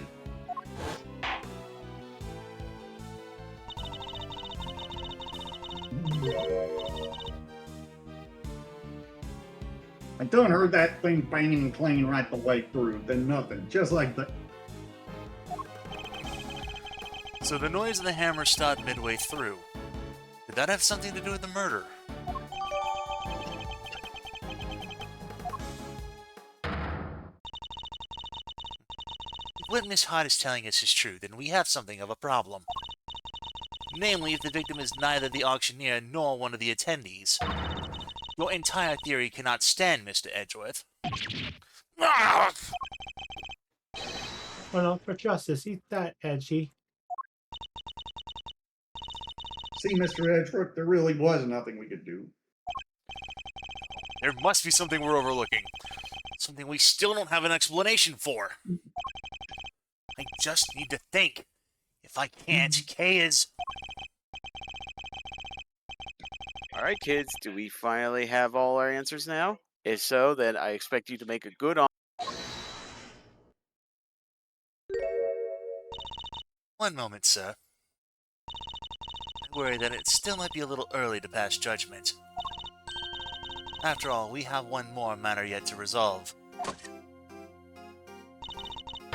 And until we do, we cannot claim complete and total victory over Mr. Edgeworth.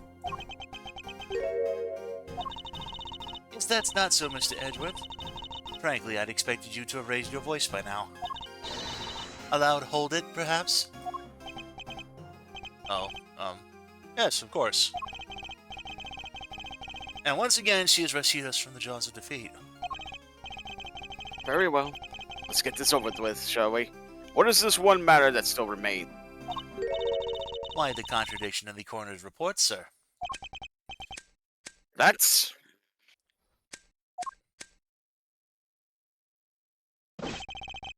I'm back with the witnesses, Your Honor.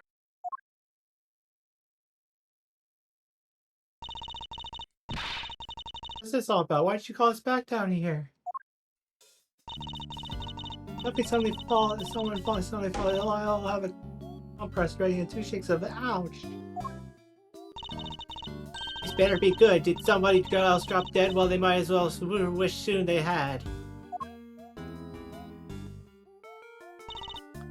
Dr. Hertz, Miss Needler, thank you for coming on such short notice. Let me assure you, this won't take long. You're trying to butter me up, and will you cut to the chase, will ya? Of course. We summoned you here to confirm something. What is Judge Gavell up to? Dr. Hertz, this court asks that you provide the unabridged truth regarding the following. Do you stand by your preliminary findings? Can you vouch for their complete and total accuracy? Grandma doesn't make mistakes, ever. That's strange. What do you mean? In the course of this trial, an error was indeed found in her report. And so I ask again for the truth, Dr. Hertz. Did you alter, tamper with, or in any way falsify your findings? It's awful. How could you even say that? What are you asking me for? Why the heck would I do that? To help the true culprit, of course. As if I know anything about all that. I just know I didn't do anything of the sort. That seems doubly strange. What other explanation could there be for the discrepancy in your report? Mr. Edgeworth, I wonder if you might have any thoughts on the matter?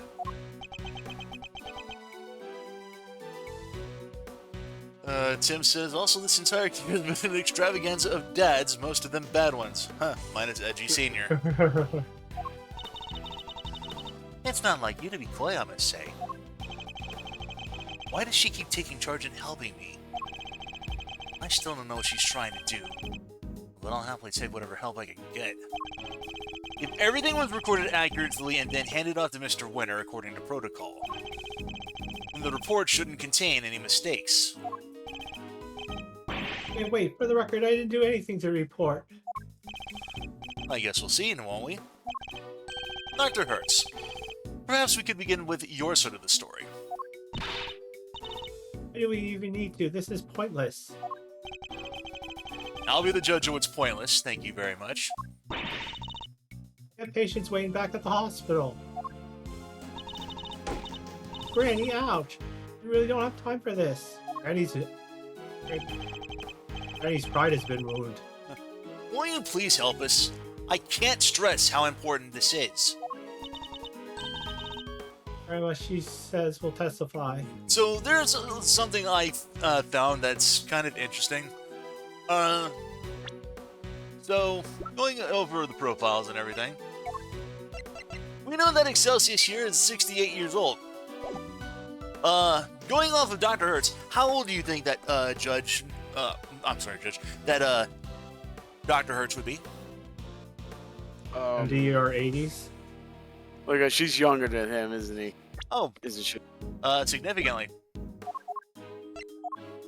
Excelsius is 68. Dr. Hertz, he's 60. Wow. Wait, what? Yeah,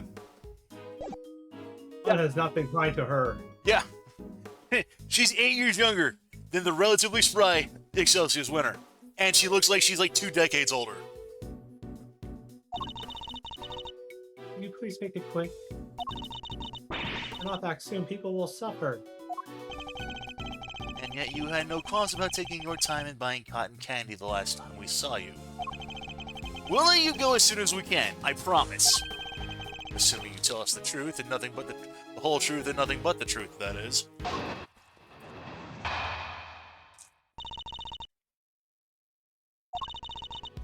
There's no way there would be a mistake in Granny's report. Not ever. I've been dealing with the dead longer than you've been alive, Sonny Jim. Me writing something wrong is about as likely as ouch. What the heck do you think I stand to gain by doctoring a file, Don't make a lick of sense. That's all she has to say, nothing with the ear.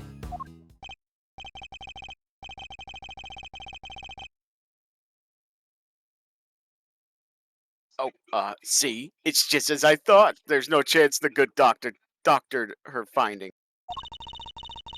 You swear by the holy goddess that this testimony is true. Of course, Grandma's never told a lie in her. Objection!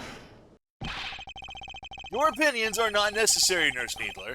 Your grandmother is the subject of this inquiry, not you. Not necessary, that's not fair. I'm the only ally poor Grandma has. I don't know how to shout objection left and right, but you best be prepared then, Mr. Ex-Prosecutor. Oh, I'm more than prepared. I'm ready to expose the truth behind the error in this report. And press the first.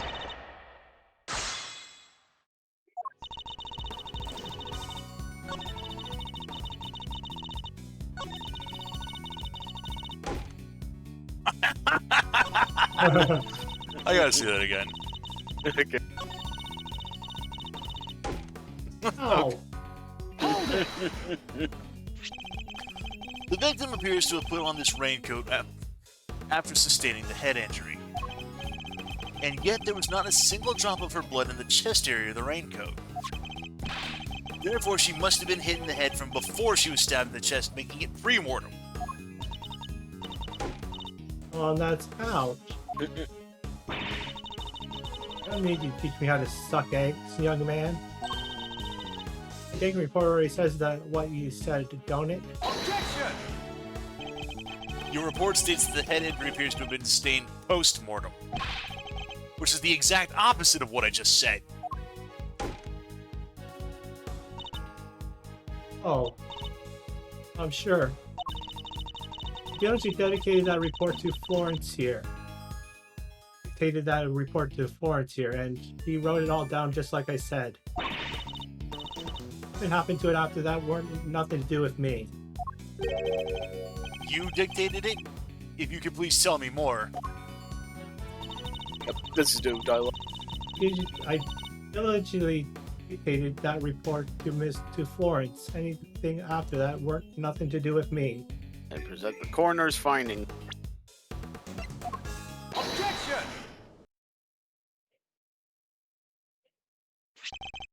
Dr. Hertz, I'd like you to take a look at the report for yourself. I'll read it out. Uh-oh, Granny sweating bullets! It's just answered. This ain't what I said. This ain't what I said at all. What? What do you mean exactly?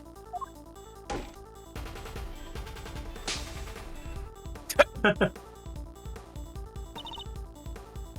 don't know.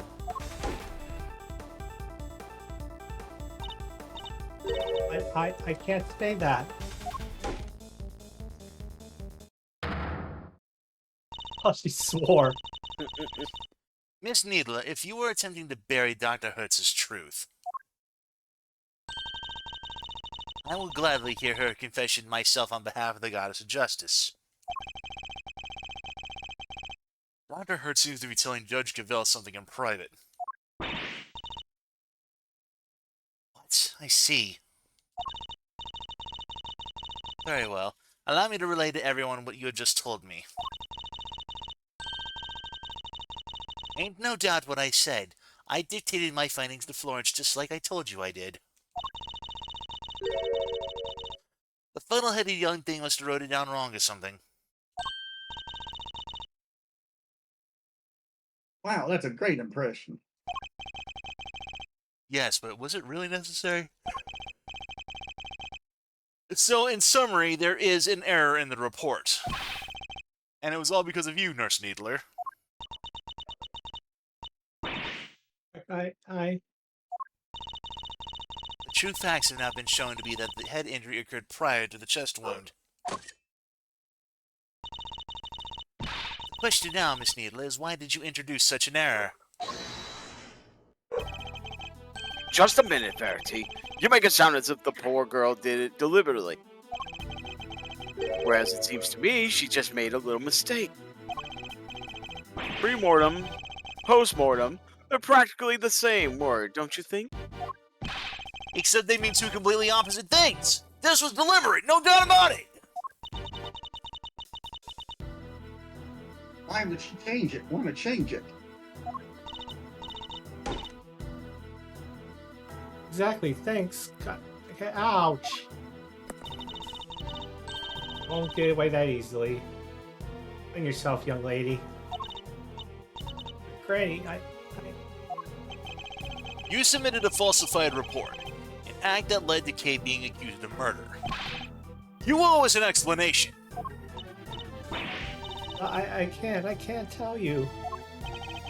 Not don't want to, but can't? This is really rather unpleasant, don't you think? Ganging up on this poor, considerate girl who's only looking after her grandmother. She has nothing to do with anything. She simply made one tiny mistake, so why not leave it there? Objection! You'd like that, wouldn't you? Because the only person her testimony would hurt is you. What on earth do you mean, my boy? Seeing as you're now a de facto ex-prosecutor, you're going to need to explain yourself better than that. I'd be happy to. I'll even spell it out for you. Nurse Needler's role in this crime was very important because she's a co-conspirator. Nurse Needler doctored the report in order to cover for her accomplice. Ouch. So she's a co-conspirator, this innocent young thing? Do share your grounds for making such a wild accusation, dear boy. The murder couldn't have been committed by one person working on their own. Without at least two people, it wouldn't have been possible to Maintain attendee numbers. If the auctioneer was the murderer and the victim was one of the attendees, the fact that a witness testified to there being 11 attendees even after the murder doesn't make any sense.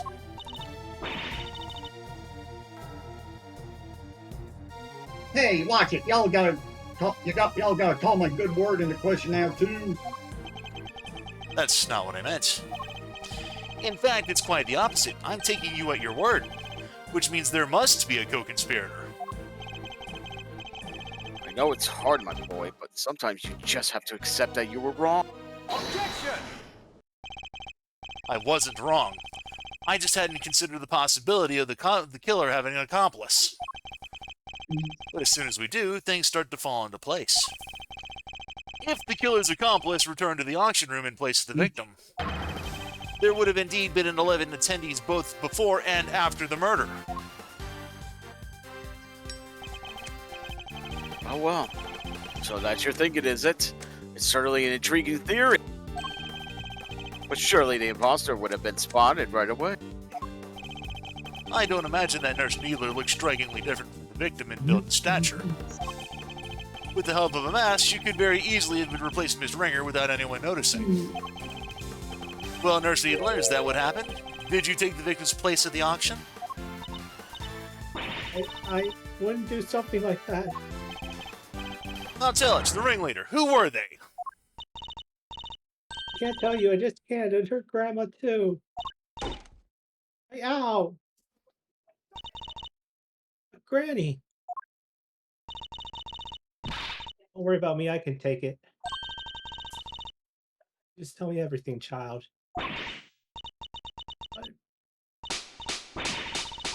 Grandma! Oh, goodness. Oh my god. So I was right. She was an accomplice.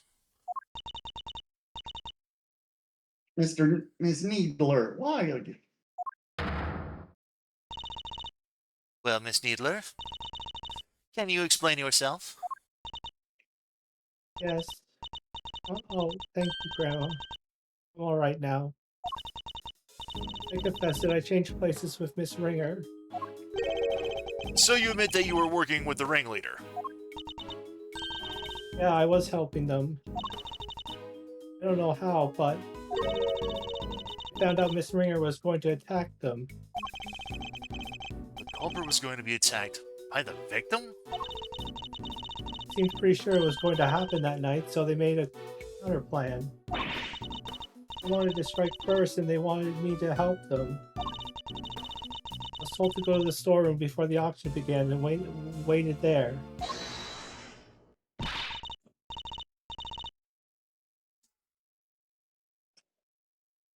Now hold on right there, Missy. I didn't see nothing. My eyes don't lie.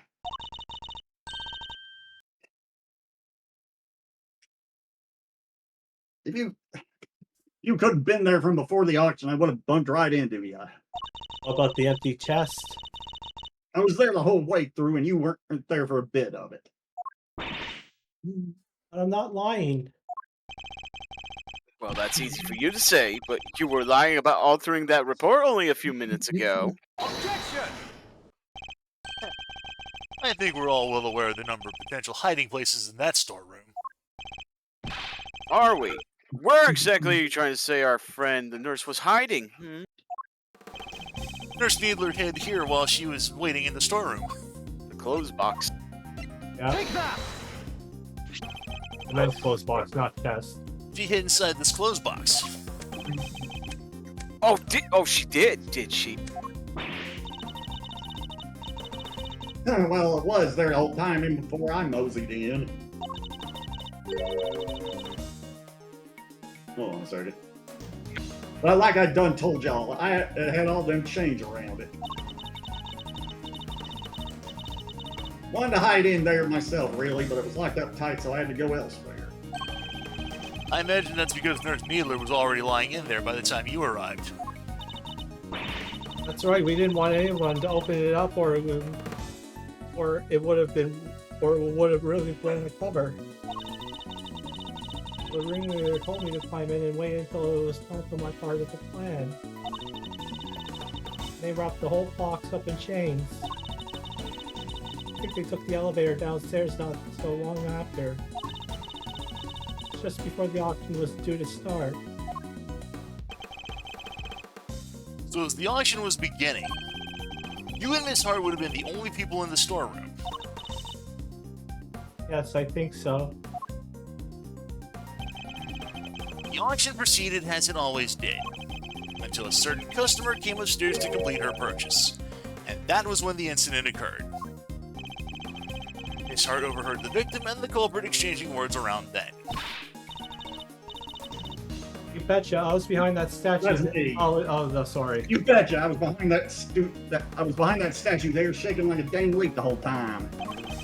In the middle of their quarrel, Miss Ringer was killed by the auctioneer. I imagine that the auctioneer then carried Miss Ringer's body over to the clothes box, from which Nurse Needler emerged and swapped places with the victim. After placing Miss Ringer's body inside the box, Nurse Needler's role was now to pretend to be Miss Ringer. The two of them then returned to the room below as if nothing had happened. Does that about sum up what happened in the storeroom, Nurse Needler? Yes, in fact, that's what happened. Hold up, so you just waltzed right back on in and nobody noticed? This is two completely different people we're talking about. You're telling me now one and of the other folks down there at the auction conned on? Why would they? The other auction goers had no reason to notice the difference when Nurse Needler entered because, She had stolen the victim's clothing. as we've seen, Miss Ringer and Nurse Needler are about the same build. What's more, the auction rules required attendees to wear their masks at all times. If Nurse Needler were wearing the same clothes as Miss Ringer, nobody would have been none the wiser. No, and they weren't. Wore Miss Ringer's clothes, and ouch. Left the poor child in their smalls. Have you have no respect, girl? Oh, Granny, I thought the same thing. It would have been nice to leave her like. It wouldn't be nice to leave her like that. When the ringleader wasn't looking, I put that red raincoat on her. That's how Miss Ringer came to be wearing it. Thus, the auction was able to carry on as before. Guess the part where I caught the red raincoat on film came just after.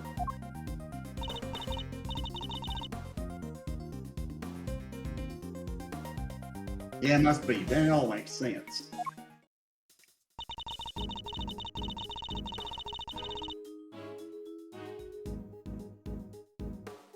Right after that was when I went on over and looked downstairs through the gap in the elevator.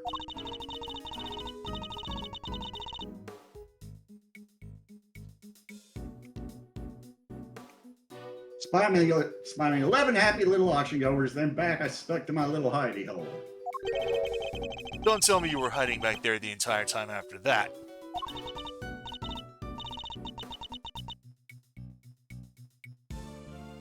Well, that is not exact. What is it? Did something happen?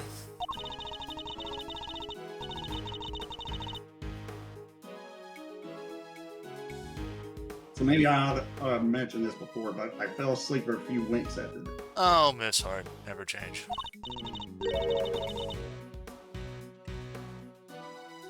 Well, passed out, unconscious, you might say. What? What happened? Oh, nothing much. Yeah, kind of silly, really, but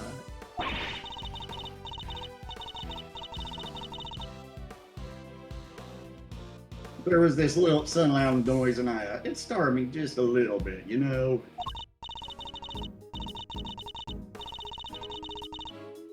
All right, maybe more than a little, but I just witnessed a murder. Can't blame a girl for getting jumpy. It's that got my heart shook and my head faint. Before I knew it, I was out like a light. But the time I came to, it was the next dang day, and there y'all were clinking down that ladder.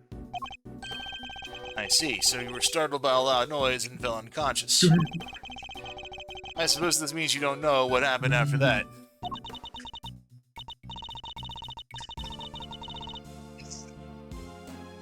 Not per se, but, well, after the auction was over, all the masks were back on the ring.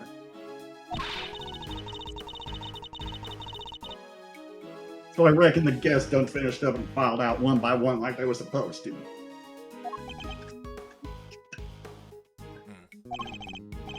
Nurse Needler, once the auction had restarted, what exactly were you doing? I was pretending to be Miss Ringer and placing bids, just as the ringleader wanted. I had to win the clothes back as I'd been instructed. They had a dead body inside after all. Just someone else had bought it. We would have been in real trouble then.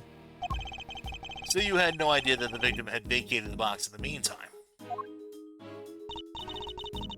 No, not until we came back up so I could pay for it. That was when we noticed.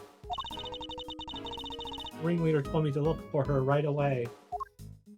But I found some other girl collapsed at the foot of the ladder instead. Hey. Yeah, she must have fallen from up on the roof and been knocked unconscious. Guess the victim must have left that hatch wide open, huh? That would explain it.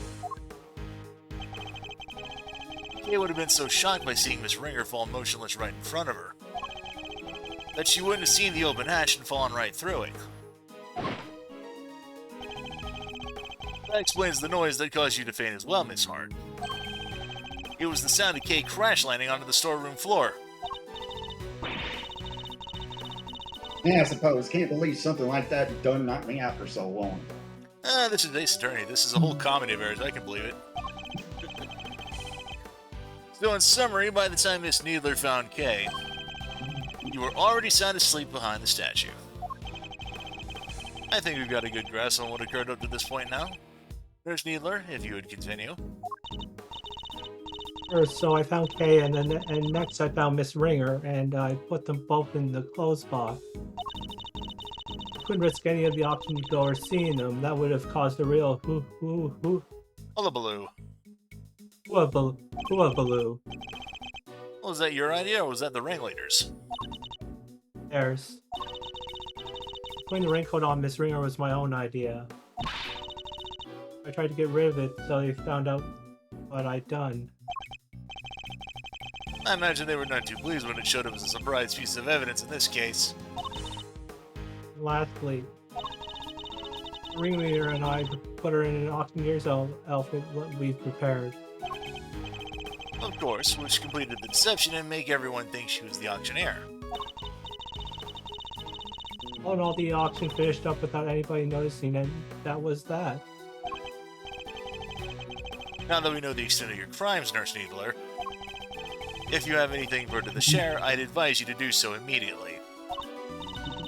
I wish I could tell you more, but I'm sorry, that's all I know. Well, except for one other thing. It did seem a little strange, I guess. I was boring Miss Ringer's clothes. I took everything I could, but I couldn't take her hair, obviously, so ouch! You're dang right you couldn't take her hair. What kind of medical professional are you? That's where you draw the line? So taking her clothes was fine? Her hair is totally different. The style, the length, everything. I kind of panicked. the ringleader thought of everything, including the wigs. Two of them, in fact. There was a straight one and a wavy one. They looked they were both stashed in a clothes box. 2 wigs? But why? Right, I wondered that too. I thought maybe they were worried she might have changed up her style. Anyway, I took the straight one. That was the one that matched her hair on that day. Leaving a wavy wig in the box.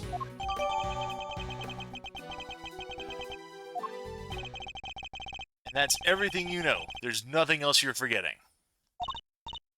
No, huh? No, really, Grandma. That's everything. And I take it that you really have no idea who the ringleader might be. Sorry, I only know that they were in charge of this auction. I didn't see them without their mask on. They were pretty careful to keep their identity a secret from everyone. I can't get something concrete on them. Well, Miles, are we about done? Ruin the nurse was part of the murder plot, but sadly for you, it doesn't change a whole lot. Because it does nothing to prove that Kay Faraday isn't the ringleader. And justice must prevail. We can't change the law, even for your sake. Is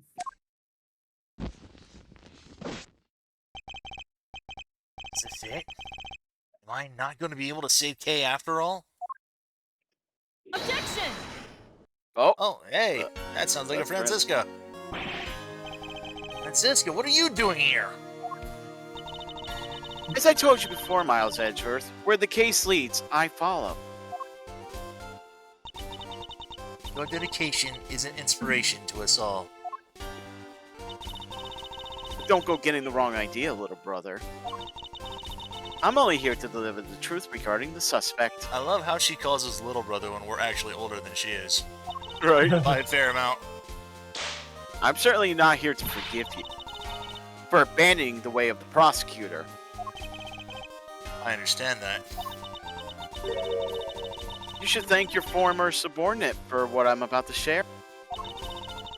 In his desperation to help Kay Faraday, he gave me a valuable piece of information. Figured Gumshoe did that? Prepare yourself, Miles Edgeworth, for the final piece of the puzzle.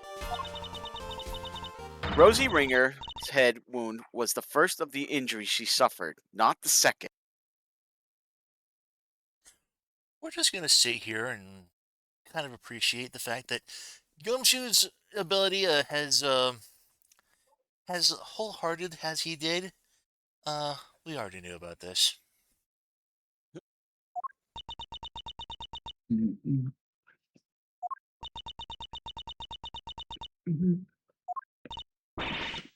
Well, someone say something. Yeah, there's no easy way to say this, Francisca, but we already proved that ourselves. You what? Just a few minutes ago. Fuck! What? Why didn't you say so soon? Didn't exactly give us a chance.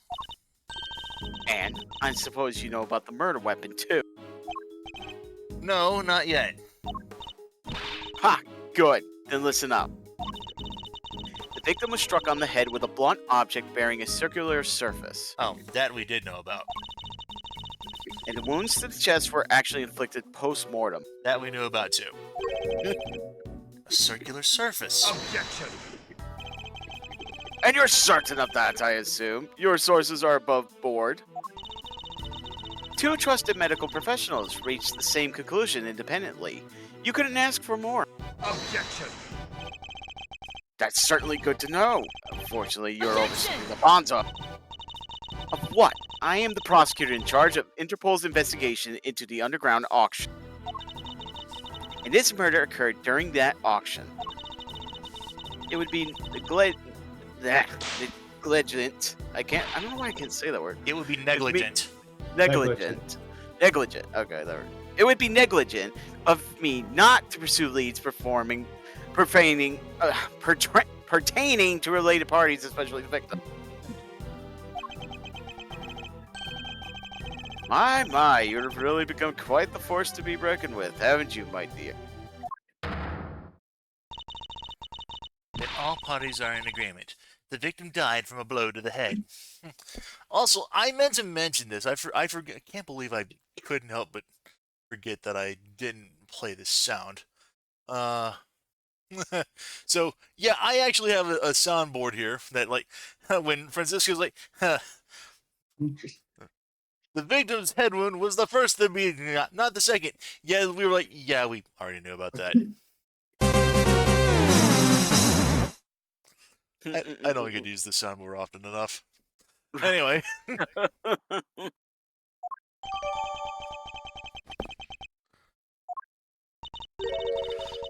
Sadly, the murder weapon itself has yet to be identified. Based on the shape, I might have an idea or two. Guys, I didn't turn up any weapon during my investigation. And yet one need only think about the setting and an auctioneer's tools, and the answer should be obvious. An object with a circular surface used in an auction. We're obviously talking about the auctioneer's hammer. What would an auctioneer have readily at hand? Also like that the judge's hammer was also one of the choices. Yeah. The auctioneer's gavel, of course. We never found one of those. If the auctioneer was indeed the killer, it does seem a likely candidate for the murder weapon. But without the evidence to support your theory, it remains nothing more than that. Oh, I have just the evidence you need right here. This piece of evidence strongly suggests the auctioneer's hammer was indeed the murder weapon. That would be Miss Hart's statement.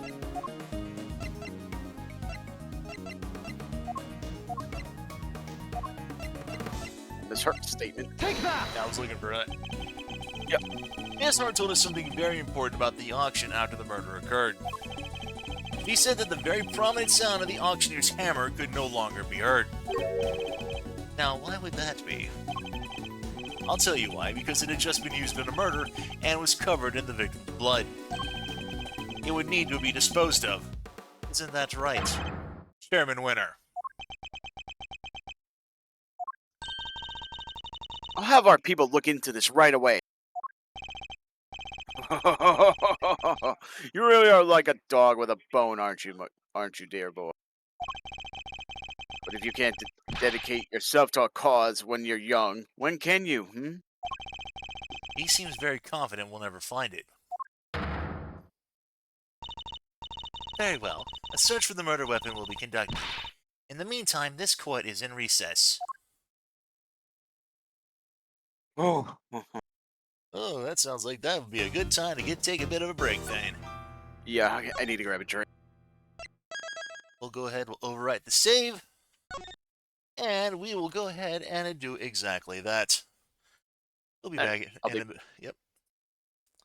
So, yep, go ahead, stretch your legs, go to the bathroom, grab a little drink, take a little dance, make a little love, or maybe not. Yeah. So we'll be back shortly. Sounds good.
All right, I'm back.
Goodness.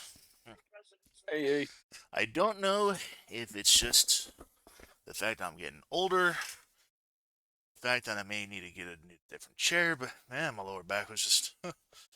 I needed to stretch and lay down on my bed for just like a few minutes, just to rest of my lower back. Anyway, April 6th, Committee for Prosecutorial Excellence. Chamber.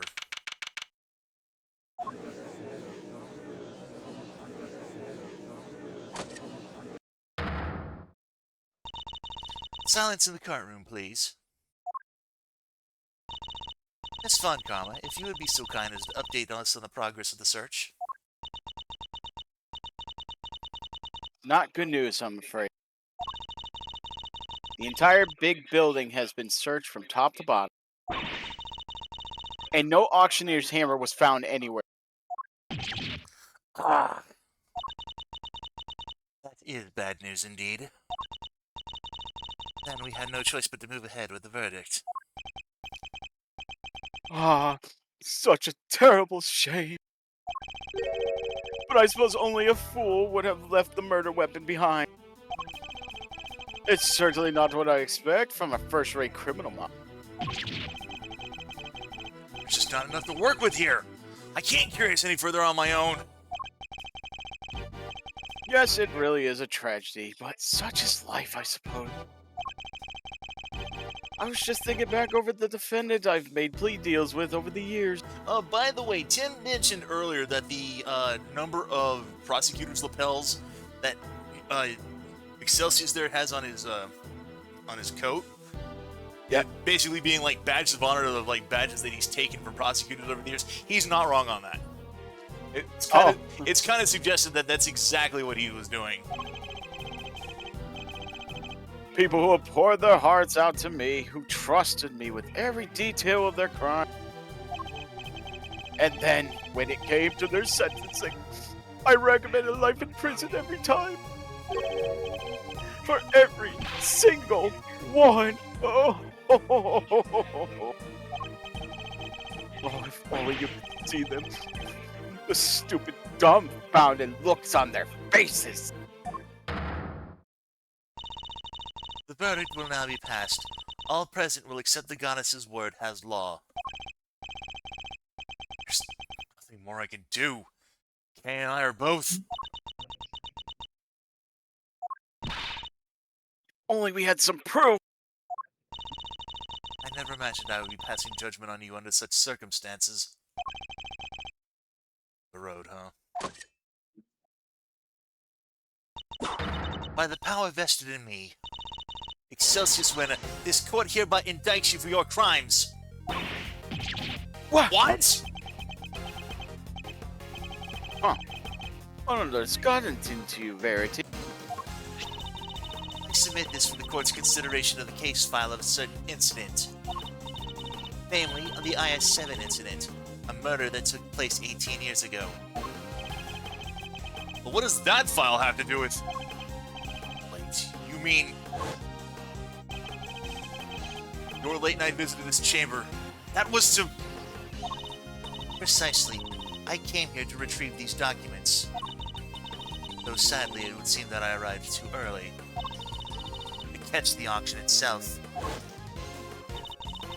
When we spoke of the matter before, I implied that I had come to retrieve files pertaining to your own case. You'll have to forgive me. That was a ruse to buy myself more time.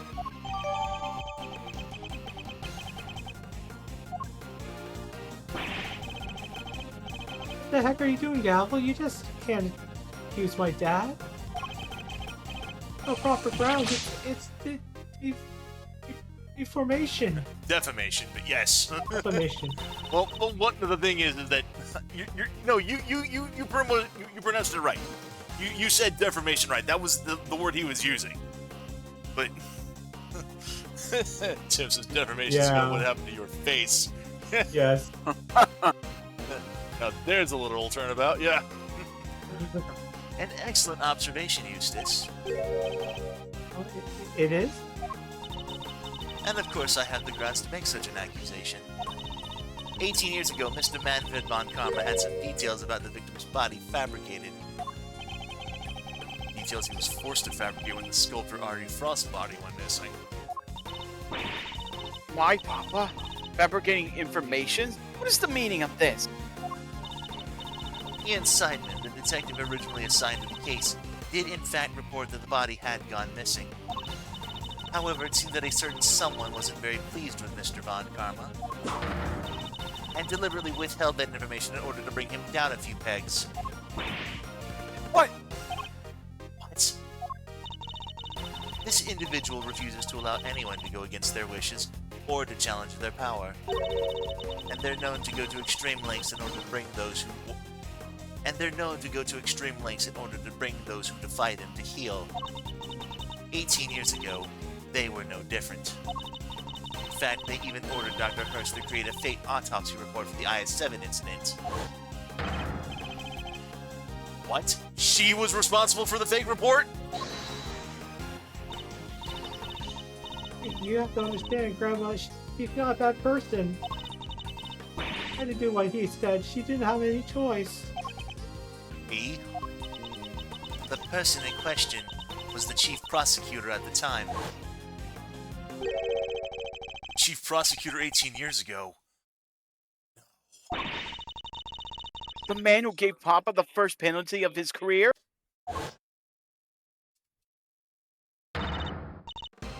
Celsius winner, it was you! Yeah, see, and even Tim's like, it's nice how the cases tie together in these links. Right. Indeed. Objection! What are you all talking about? My dad would never do something like that. Overruled. I'm sorry, Eustace, but your opinion on the matter is not needed here. Well, Chairman Winner, do you have anything to say for yourself?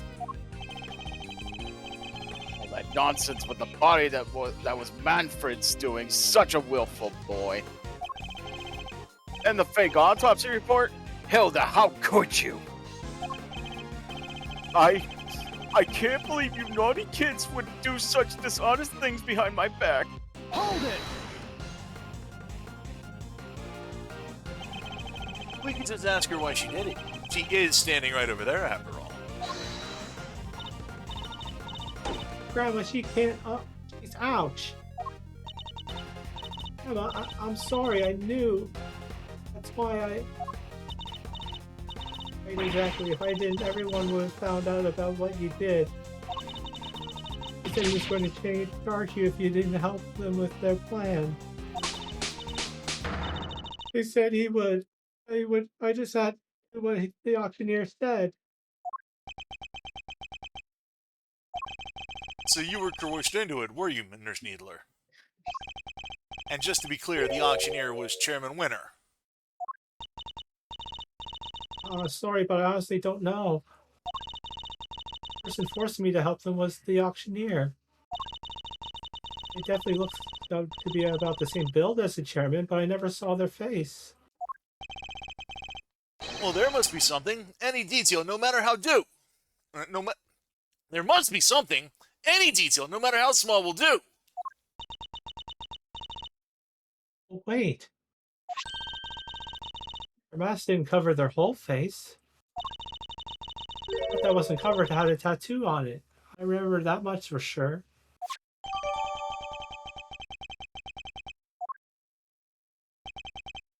Tattoo? Objection! This all sounds very dramatic, but I really don't know what you're talking about.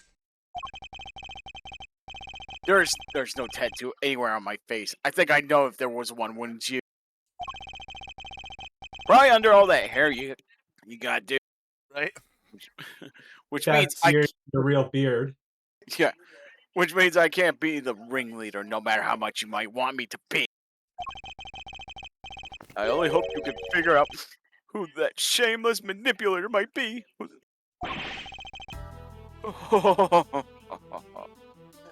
Tim said it seems like his lighter's a jet engine, which is probably why he's wearing the goggles. Overruled! Your contempt for this courtroom is an insult to the goddess. Are you sure it's not you who's feeling insulted here? I am not the only one who's been trying to bring you to justice. Miss Ringer had been trying as well. And I refuse to let her sacrifice be in vain. Young Rosie was looking to take me down, you say? But why? I barely knew her. I've always had a certain magnetic charm, but I don't remember ever catching that particular eye. You barely knew the victim. Why, I do believe that's a new statement. The goddess demands that you offer your full testimony on the record. So that's how this is going to go, hmm? You mean to hound me until I finally break? If that's the way you want to play it, fine. I'll destroy you all. Every last one of you. Man, even the guys in there who are just there for the hearing and have nothing to do with this hearing? Damn. Okay. Mr. Ledgeworth, please allow me to work with you on this one. I doubt we'll get another chance to put him on the stand. So let's make the most of this opportunity. Of course, Your Honor. I wouldn't have it any other way. Now, Chairman Winner, you will tell this court everything you know about Miss Ringer.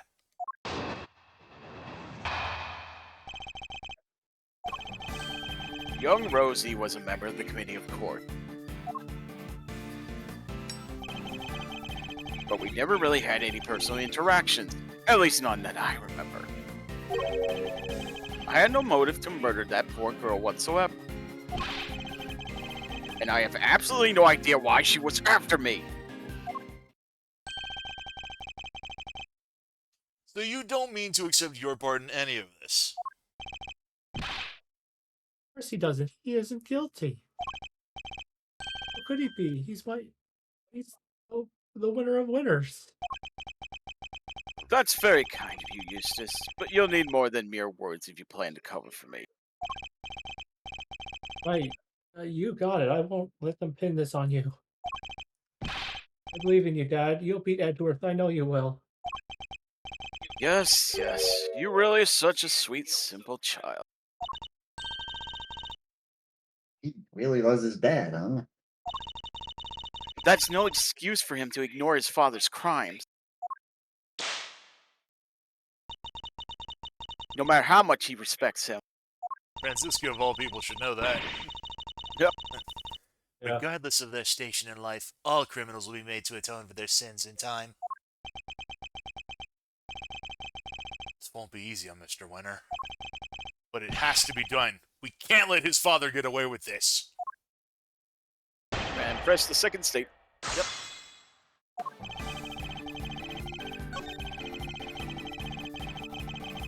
Hold it! So you're saying you barely knew the victim at all? That's exactly what I'm saying, my boy. Yes. Why I never even knew about that burn mark on her hand. It sounds hard to believe considering how prominent it is. You didn't? I mean, what's the point? You get to know someone before you know it, they're gone. It's become such a pain to remember things about others. They're here one day and gone the next. That's because they dare to stand up to you and you make them disappear. If you could please add your remark about the victim's burn to your testimony, Chairman Winter. What? I didn't even know about the burn mark on her hand. Yeah, I don't believe that. Because it says press the and Gavel mentions that Ringer always wore gloves. You're sure you didn't know about the burn mark? You really don't let up, do you? I'm not in the habit of memorizing who has a scar on their hand and who doesn't. But this wasn't just any old scar. I'd say it's pretty noticeable, in fact. Perhaps under normal circumstances, yes, but now that I think about it, this Ringer did always wear gloves. Truth be told, I wasn't aware of the burn mark until after the incident myself. Those hands were always covered by a pair of gloves. That's convenient. Makes sense, of course. People can be very self-conscious about such things. I mean, he's not wrong. I can only sympathize, being something of a sensitive soul myself. I hope you're not too sensitive to append that statement to your testimony. Although I suppose she was always wearing gloves, perhaps it was to hide that burn. Alright, present the broken plug. Objection!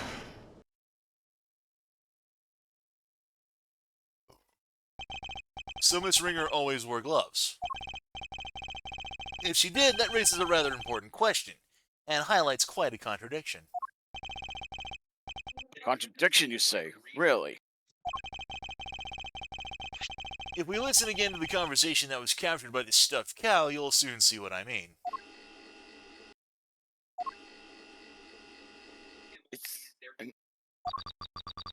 I knew it was you. The moment I laid eyes on you. You can't hide that burn from me. Nothing to say for yourself. I've waited so long for this day, and now I'll finally have my revenge.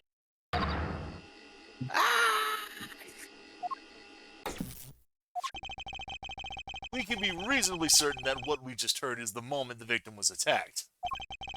I knew it was you the moment I laid eyes on you. You can't hide that burn from me. We assumed that those were the words of the killer. And where's the problem in that? It seems like a perfectly sensible assumption to make. I'm afraid not, Chairman Winter. For you see, if the victim was always wearing gloves, as you just testified, then the burn mark on her hand should not have been visible to her killer. Objection! You speak as if gloves can't be easily removed. She could have taken them off during the auction. That's... But she hadn't. He was still wearing them when I changed places with her. They must have been on her hands when she was being murdered too. What are you saying, my dear? You do know how much trouble you're in, don't you? I'm not scared of you anymore. I have Grammy on my side. It's your turn to pay the piper, winner. You dang devil. I actually will love that when she says, I have my grandmother on the side, and then she just hits her and she goes, ow. Yeah. I see. So you're both looking to disappear too. That could be arranged. Not this time, Excelsius winner. The only person disappearing will be you. Objection! You can't talk to my father like that. Who cares if the burn was covered up? Why does that even matter? Objection! Oh, it matters. Because it turns our understanding of the burn mark on its head. What do you mean? What the fact that the victim's burn mark was covered up possibly tell us? Murder had a burn mark too.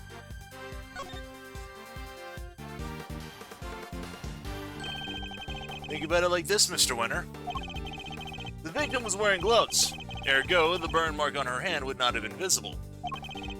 In which case, whose burn mark was it that was being referenced in the recording? Wait, who is it the victim? Precisely. Which can only mean that the culprit had a prominent burn mark as well. Or to put it another way, I knew it was you the moment I laid eyes on you. You can't hide that burn from me. These words were spoken not by the murderer, but by the victim. No way! Objection!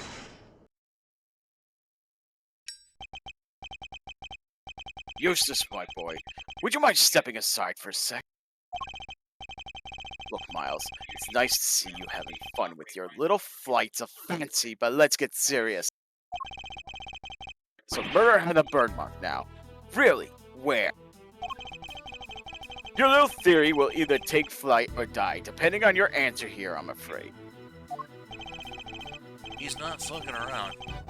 I had to figure out where that burn mark was and fast. Where it could have been.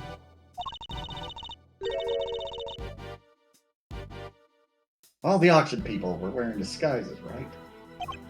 Yes, and each disguise was different. Yet in spite of that, the burn mark was visible to the victim somehow. Which means... Well, shall we? Enlighten us, why don't you? Where was the murderer's burn mark? I assume you have some evidence?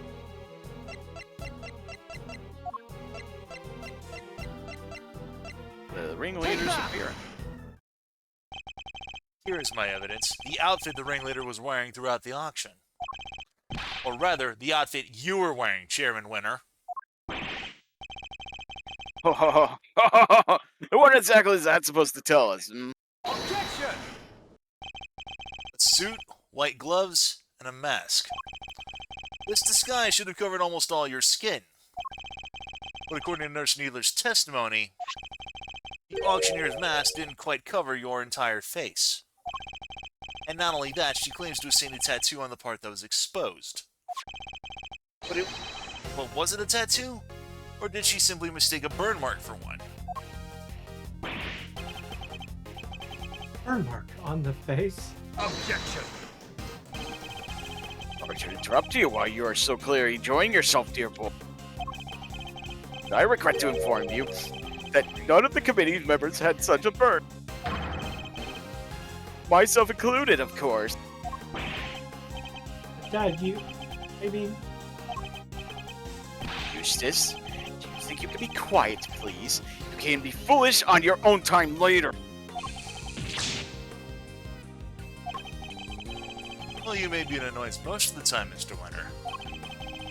But on this particular occasion, I'm grateful for your presence. A reaction like that from you, his son, is as good as an indicator of the truth as I could have hoped for. It gives me a much-needed confidence boost concerning another theory of mine. Namely, who that one unexplained item belongs to. What's the matter with Mr. William? I think he might be in shock. After all, he's usually the last to figure things out. But in this case, he seems to have gotten there all too quickly. He knows that his father is indeed the real murderer. He's sad because he knows the truth? So it's better not to know the truth at all. Okay. It's what we came here for. It doesn't matter how we get there. The important thing is finding the truth. You yourself told me that once, right when I needed to hear it most. And now it's time for me to repay the favor and show you the truth of your innocence.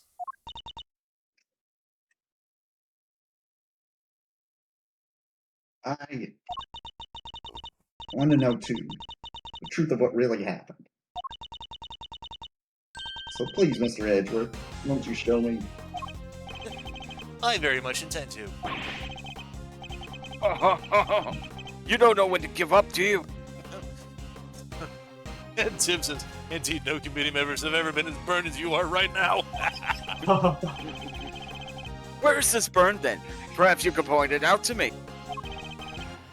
But you can't, can you? Because it's nowhere to be found, just like your evidence that I'm the killer. Yeah, hunt for contradictions all you like. You won't find any. He's my dad, a winner through and through. I just want to make sure I didn't. Okay, yeah. Objection! I understand, Mr. Winter. I completely understand why you don't want to believe it is true. But if you ignore the truth now, you'll regret it for as long as you live. I don't know what to do.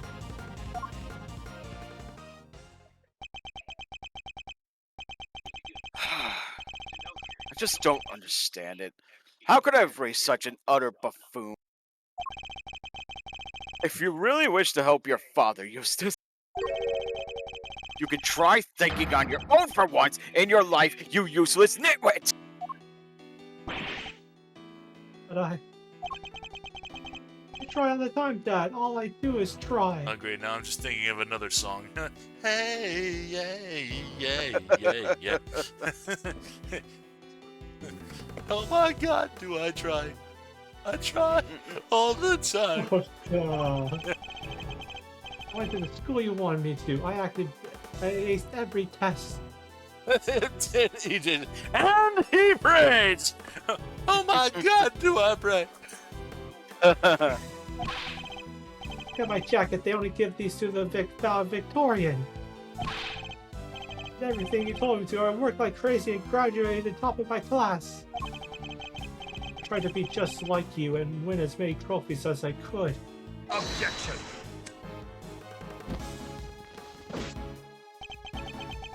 You really are just a simpering simpleton, aren't you?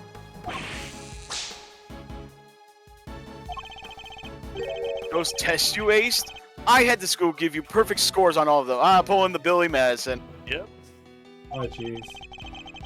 Those debate and speech competitions you won, the judges were all friends of mine. If you never even realized that much, there's no hope for you, I'm afraid. Not at all.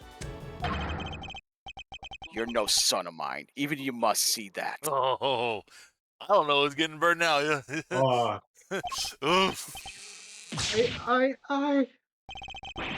Ah!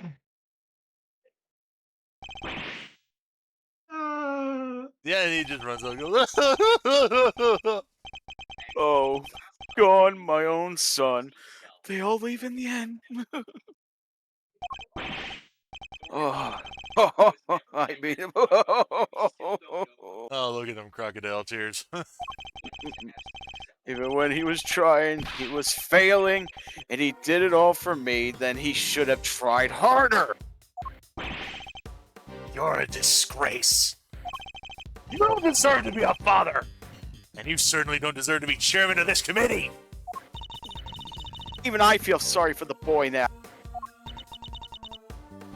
Poor Mr. Winter. Explain yourself, Chairman Winner. Just what do you think your son is to treat him in such a way? An utterly useless pawn sounds about right. But you're one to talk very. You tried to worm your way into my trust by using Eustace too. I cannot deny it, however. I have never thought of him as a mere pawn. He may not be a naturally gifted prosecutor, but he tries. In some ways, he tries harder than anybody. That is what I have witnessed during my time with him. Yet you would call him useless? How could you? Objection. Oh, because he is, Verity, my girl. He's utterly incapable of doing anything I ask of him. Mr. Edgeworth, I entrust my offering to the goddess to you, so that you may use it to call her final judgment on an Excelsius winner. Thank you, Your Honor. I have been more than ready to do so. The ringleader had a visible burn mark on their face that night, and it would follow that Chairman Winner is currently hiding that mark somehow. How exactly was he dressed during the auction? That will be the key to solving this case at long last. That explains the other. I don't want to give it away. Now then, your answer, please. Which piece of evidence will help us to reveal the burn mark on the culprit's face? That'd be a nurse needler's statement. Right. Yep. Take that! Well, I meant to actually look over that, but oh well. Oh, yeah. Actually, yeah, I think we can still do that. Oh, what's Nurse dealer statement, yep. Ringleader prepared wigs in order to enable their accomplice to disguise herself as Miss Ringer. One wig was straight, the other was wavy. Ringer's hair was straight, so the wavy wig was not used. Recall Nurse Dealer's testimony, if you will. There was one thing we never quite resolved. The second wig, the one that wasn't used. I seem to remember being wavy. What are you two talking about? Nurse Needler apparently found some very interesting items when she went to swap places with the victim. And what did they have to do with the burn mark? What she found were two wigs. One was intended to make her look more like the victim. But what was the other one for? I don't suppose it was meant to be a spare. It doesn't take a huge leap of imagination to see the truth. Compare Chairman Winter's current appearance to that of the ringleader as it was described to us. Stop it! Stop staring at me! One very prominent difference presents itself. His face, or rather, what's around it. You mean...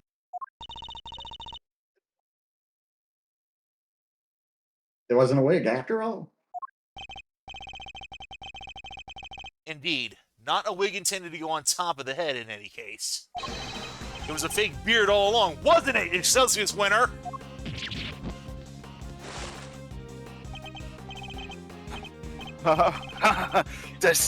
Why this is all my own, dear boy. How very unkind of you to suggest otherwise. Objection! We saw how your son reacted when he realized the truth, and how he desperately tried to cover for you, even in light of his realization. Yet you still feel that he might expose you.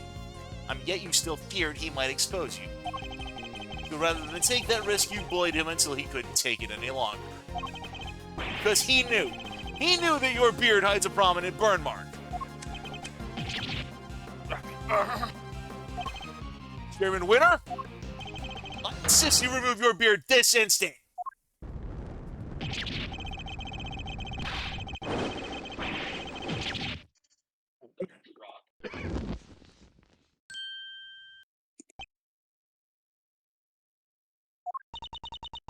There it is.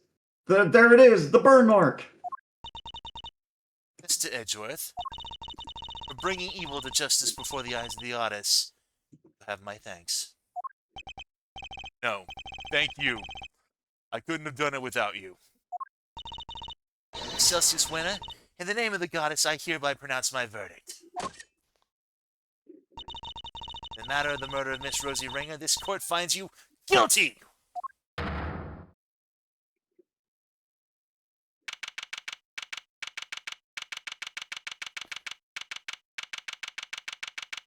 April 6, 9:44 a.m. Committee for Prosecutorial Excellence, Chamber.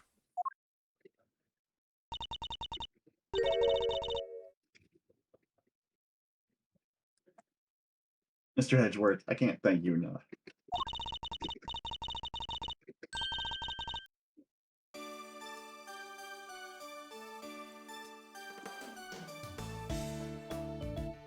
You never gave up on me even when I gave up on myself. That was very kind. There's no need to thank me. As a prosecutor, no. As a friend, that's the least I could do. Mr. Edgeworth, rejoice. I've learned that Chairman Winter has been safely delivered to the detention center. The search for the missing auction hammer continues, however.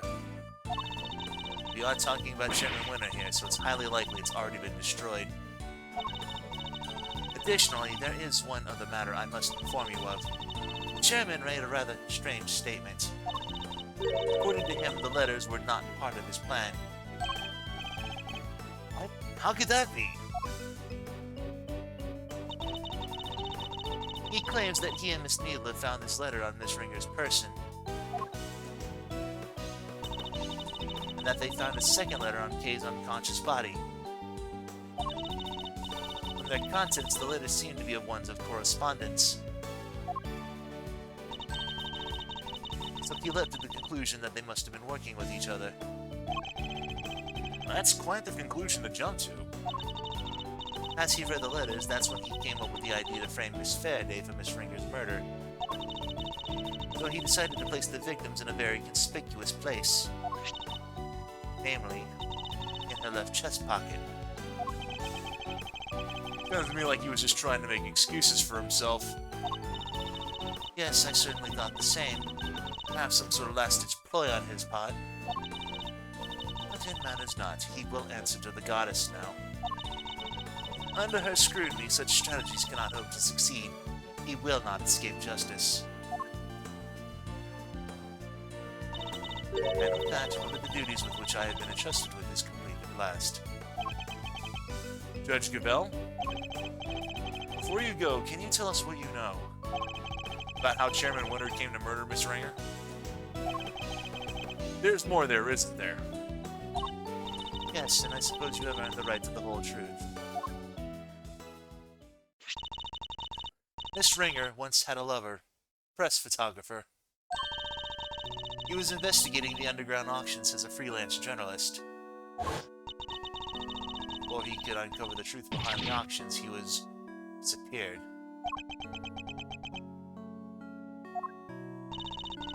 All Miss Ringer was left with were the memories and the personal effects of her lover. And so, seeking revenge on Chairman Winter, she made her appearance at the auction. Unfortunately for her, her opponent struck first. I see. So that's the story behind this case. While the goddess does not condone acts of wanton vengeance, Ringer's actions have exposed Chairman Winter's crimes at last. So that was your real goal. You were tasked with exposing Excelsius Winter and the corruption at the heart of the committee. Does anyone know what happened to Mr. Winter? I'm afraid I haven't been able to get in touch with Eustace. Do you have any idea why? Probably because I wasn't there for him just now when he needed me most.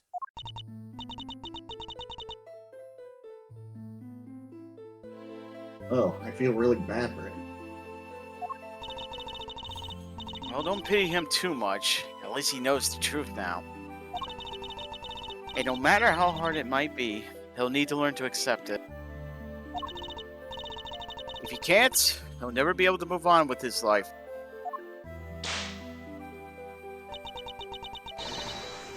Trust me. Father's influence is not easily erased. But in time, he can hopefully try and change his ways. You're right. You've got to be.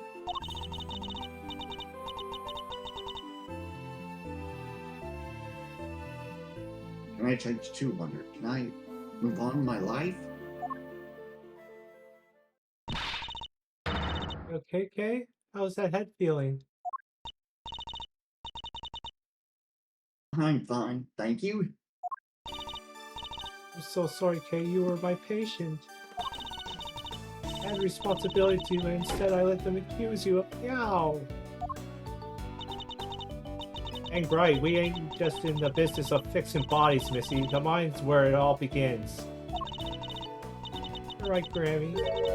Good, which how's your memory? It's like a little more time. Maybe I'll be able to remember some more. Please forgive me, but I had better be on my way. And to preside over the trial of Fifi Lagarde in a bit. Bronco Knight case, huh? Who's the defense attorney? It's supposed to be Miss Ringer, but as she is no longer with us, we are still in the process of finding her replacement. Ringer was scheduled to represent Warden Lagarde? And of course, until we find Eustace, there's nobody to act for the prosecution either. In any case, I must take my leave. Now, wait, please. Without Mr. Edgeworth's badge.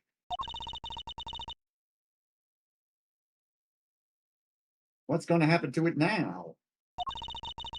With its chairman under arrest, the committee's activities have been suspended for the time being. So to answer your question, it's complicated. It's all up to the goddess now. But Don't worry about it, Kate.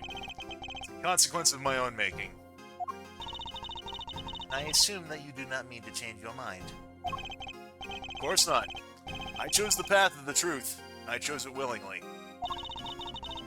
With Chairman Winner out of the picture, justice is in the hands of the righteous once more.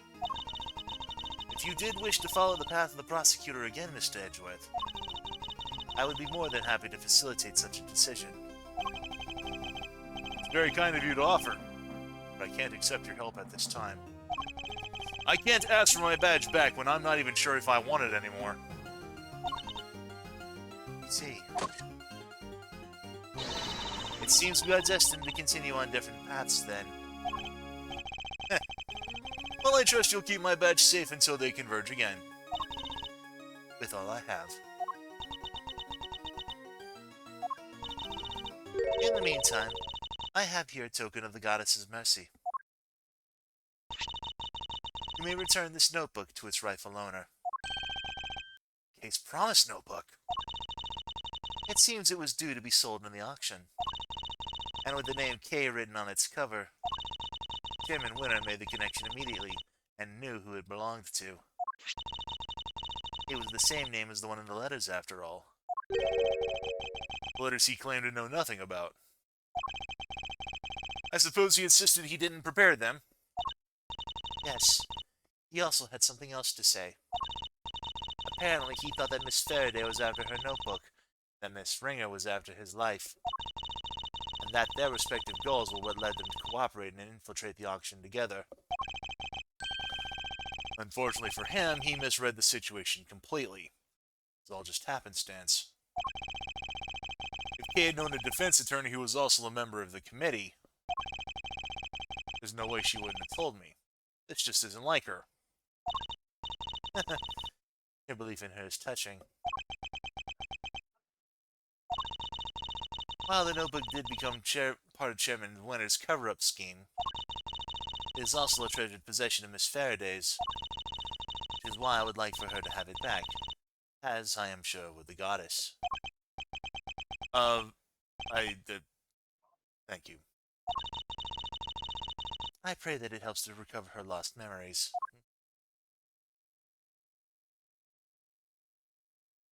And with that, I bid you adieu.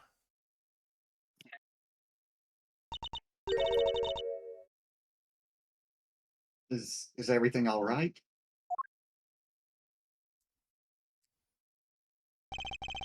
Judge Gubel wanted me to return something important to you.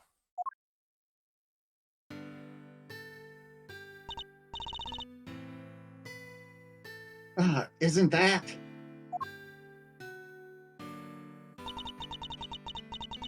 Always greet people with a smile, even people you don't know. Never cry in front of strangers. Daddy, I wrote them on down, Daddy. Yeah, I'm gonna keep all my promises and be a real hero when I grow up, just like you. Oh, wait! I forgot to write one down. The most important promise of all. Promise number 5. Always try your hardest to learn about things you don't understand.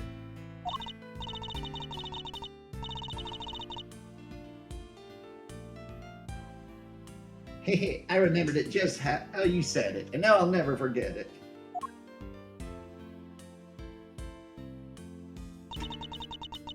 Always try your hardest to learn about things you don't understand. That's right, I have to try. I...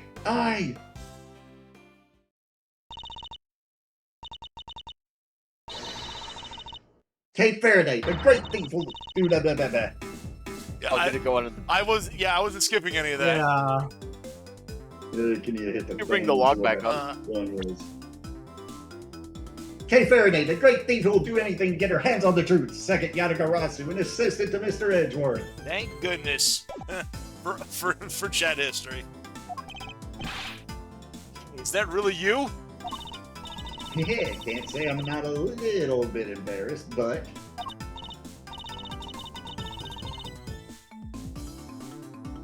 Yeah, I'm back. I couldn't have done it without you, Mr. Edgeworth.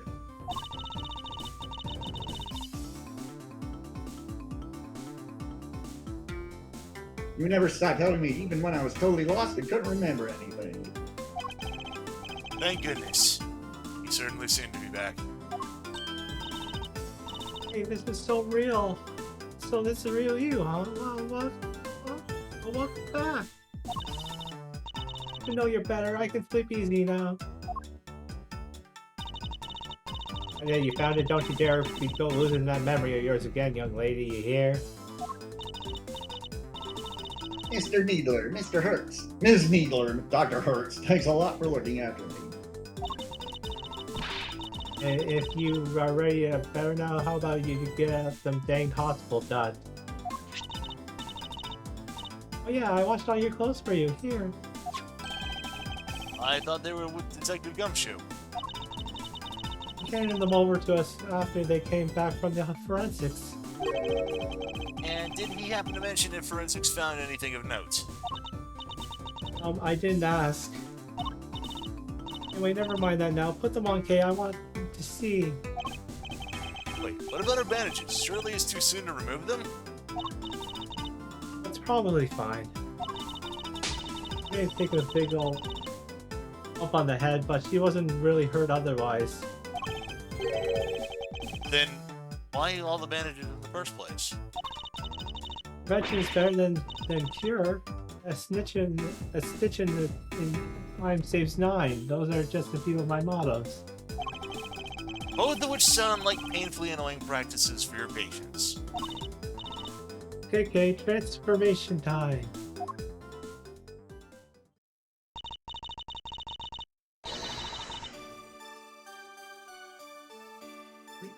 Yeah, now this is what I'm talking about. Fits like a stone glove.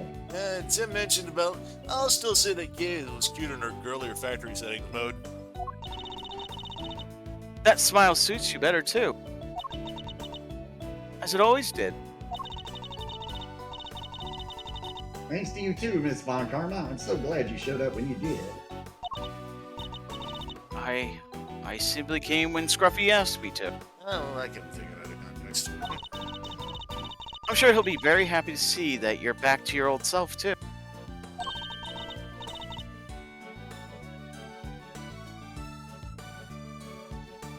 Freaking gummy, where is he?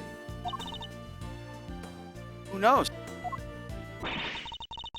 Perhaps the well of his devotion ran dry when a certain someone threw away his badge. Detective Gumshoe. Anyway, I have to be going, and I'll be taking those two with me.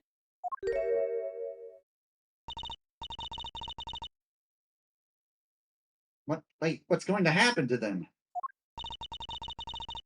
Acting as an accomplice in a murder and forging an autopsy report 18 years ago. Their crimes can't be allowed to go unpunished. But the fact that Excelsius Winner coerced them into cooperating will of course be taken into account. Don't you worry about us, Kay. As long as Granny and I are together, we'll be alright. Take care, Kay Faraday, until we meet again.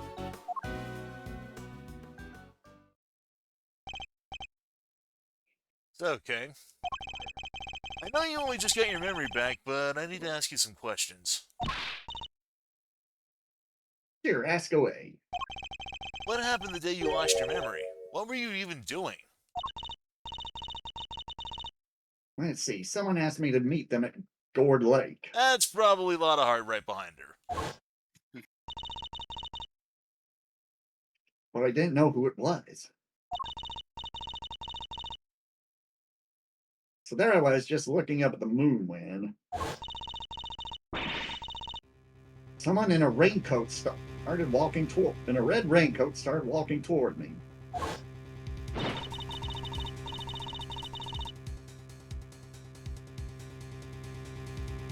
They must have drugged me somehow, because that's when I fell unconscious. I'm not sure I follow. He was at Gourd Lake looking up at the moon? Anyway, when I came to, I was on the roof of this building. I was in a daze and stumbling around up there when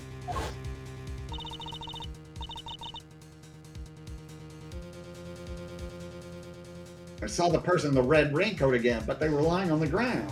I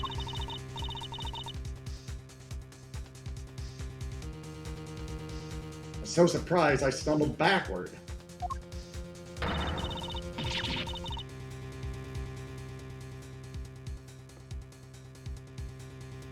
Then I was falling and everything went dark. And then Kay fell and bumped her head and couldn't get up in the morning.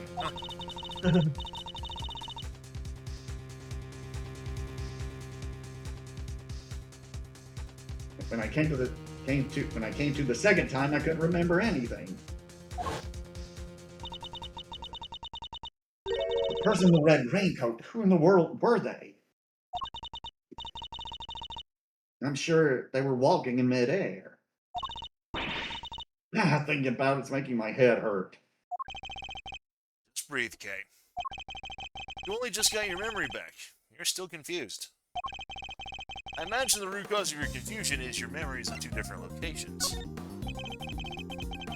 I imagine things are all mixed up in your mind because you were at Gourd Lake one minute and then the top of the big building the next. And because you saw the moon in both locations, your mind blended your memories of the two together. Huh? But those are two totally different places. I know I was pretty out of it, but I don't think I could have gotten them confused that easily. I don't know, human brains are pretty fucked sometimes. I believe these things on the roof may have made you be more likely to be confused. You can be the cherry tree or the food store. There are two key similarities between the scene down by Gourd Lake and here on top of the big building. Cherry blossoms and food stands. Wait, you're right. Those similarities are what caused your memories of both places to overlap. The person in the red raincoat wasn't walking in midair. They were walking toward you from across the park. But in your blurry memories, that same sight played out over the viewing platform instead. No way. Who steals and break these memories, huh? That's just cheating. Even still, this doesn't answer the question of who attacked Kay in the park. So the person in the red raincoat she saw? Hear that? Sounds like it's coming up from in the storeroom. Come on, let's go take a look. Now, hoo-wee! I smell another scoop in the oven. You're still here? Oh, he didn't even. She was still here. You didn't notice. April 6th, 9:53 a.m. 51st floor. Storeroom.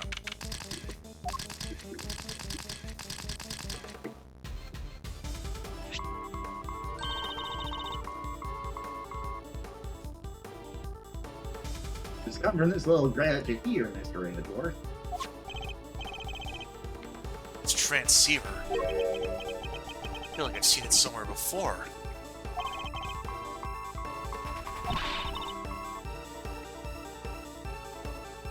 It's still going. I'm no good at technology.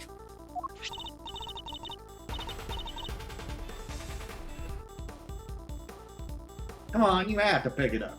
Come on, you have to pick it up. Fine, I'll do it.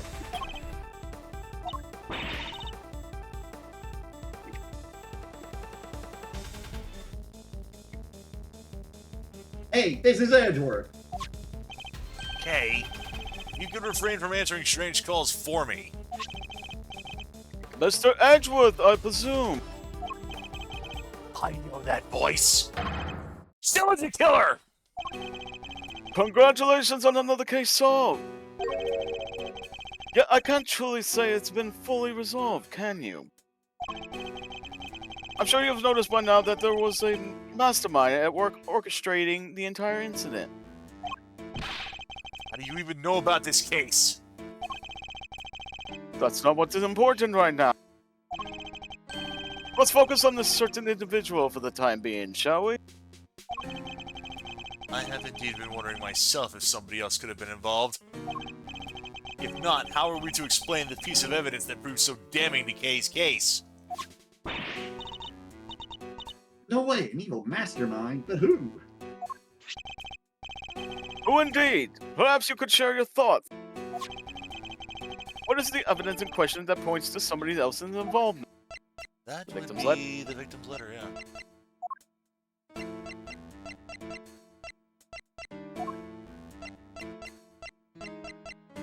What's that? There it is. Take that! The letter Kay supposedly wrote to the victim. Yeah, I don't remember ever writing that. So who did it? Who would prepare such a thing? I know I'm not the only one who would like to know. And how do we know it wasn't you? Now why would I do a thing like that, I believe the truth can only fully come to light in a court of law. But since you've had your badge revoked, that is no longer an option. So how will it all end? I, for one, will be watching from the sidelines with interest. He even knows about my badge? Oh, and one last thing. I do hope you won't betray my trust in you. Now I bid you farewell. What the heck did he mean by the case hasn't been fully resolved?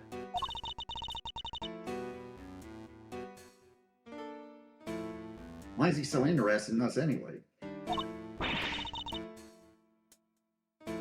Everything's just one giant ball of mysteries. Wrapped inside of a mystery inside of an enigma, huh? Oh, wait, no. Read my mind. I'm sorry. The full quote is a riddle wrapped inside a mystery wrapped inside of an enigma. So, screwed that one up a bit. Anyway, it seems we only scratched the surface of this case. But even without my badge, I'm going to carry on doing what I can. However this ends, one thing's for certain. Come what may, I will expose the truth.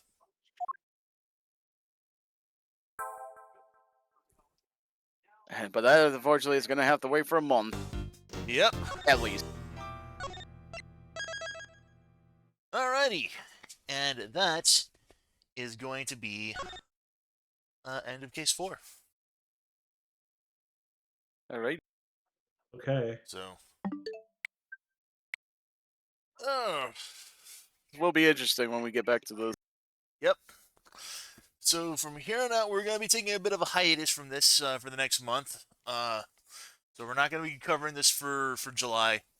We will be covering something else in the meantime. I haven't decided what that other thing is going to be for just yet. We got options, at least. Yeah, well, we do have some options. Yes. But we will be going ahead and continuing on with Donkey Kong tomorrow night as originally presumed, since we were able to finish up case 4 tonight. Funny funny thing I was gonna say too. Even if Tim was around next week, yeah, there would still been some little circumstances for me and probably Jay, because I know Jay's not gonna be around for Yeah. Fourth. July 4th, so Yeah, it's Yeah. I had a feeling. yeah. Next week is American July 4th, Independence Day, and my family, my aunt specifically, always holds her annual barbecue the weekend of July 4th.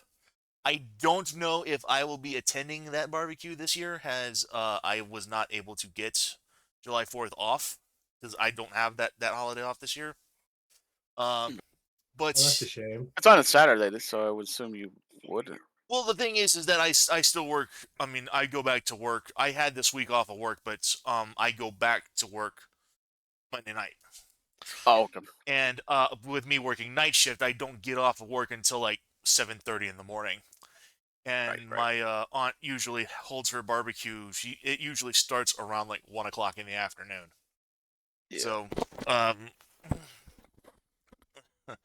And yeah. the reason I wouldn't, because I got to see what's going on, because fireworks are going to be shooting off, and my dog's not going to be happy, so I'm going to have to keep an eye on him. Oh, I wonder how my dog is going to react. She's just still just a puppy. So, yeah. That being said, with next Saturday being 4th of July, and a good number of us probably being,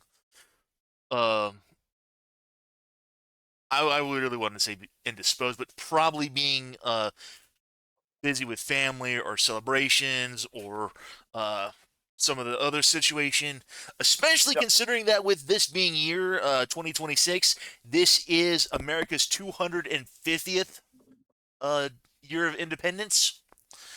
This is Wow. probably going to be a huge, big celebration, pretty much nationwide. Chances are we're probably not going to be doing a whole hell of a lot of anything. I don't really plan on doing anything next Saturday specifically. If I do, it'll probably be something pretty small. Okay. All right. But yeah, that's just more of a thing. Like I said, I don't mind doing a stream. It's just that I really don't have anything planned. It's too bad I can't stream from my PS4 at this point. Again, I mean, I could probably stream directly from the PS4. But with my capture card being as it is, I can't exactly hook it up. Because, honestly, to be perfectly honest with you, I wouldn't mind doing the Metal Wolf Chaos again. That shit was fucking hilarious. Back Oh, when I did it a God. couple of years ago. So, America, screw yeah. how do y'all like me now? But,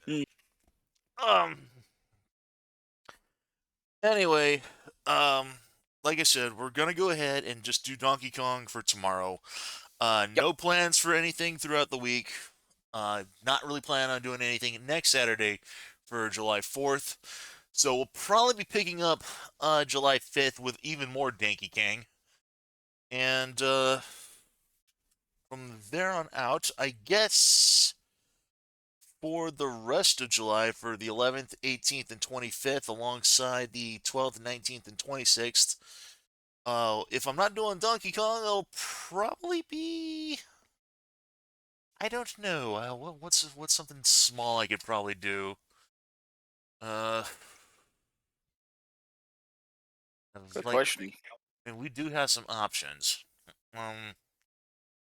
Unless you want to just do, like, I don't know, like Oregon Trail or Road to Canada or something like that. I mean, I could always do like community nights, yeah. But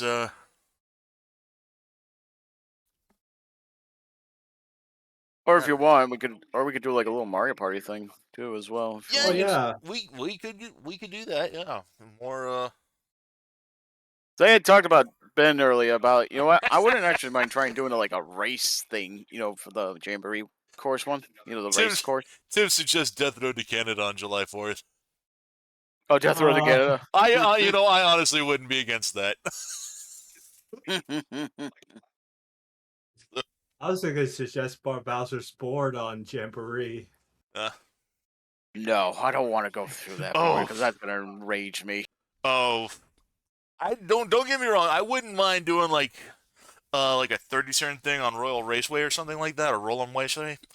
Um, Heck, I wouldn't mind doing a 30 turn game on any of the boards except Bowser's Yeah. Bowser's I board play can fuck any itself. board for Mario. I play any board for Princess Peach. If I we play do, any board for any Mario character, but I won't play that. And I think that's enough there. Anyway, uh, as you were saying, radio. no, that I was gonna say, yeah. Because imagine going through 30 turns on that and have all that space be Bowser spaces. Hell no, I ain't going through that. I was No, gonna say, I was going to I will suggest corroborate him on this. I'm sorry. I was going to suggest just 15 or 10 turns.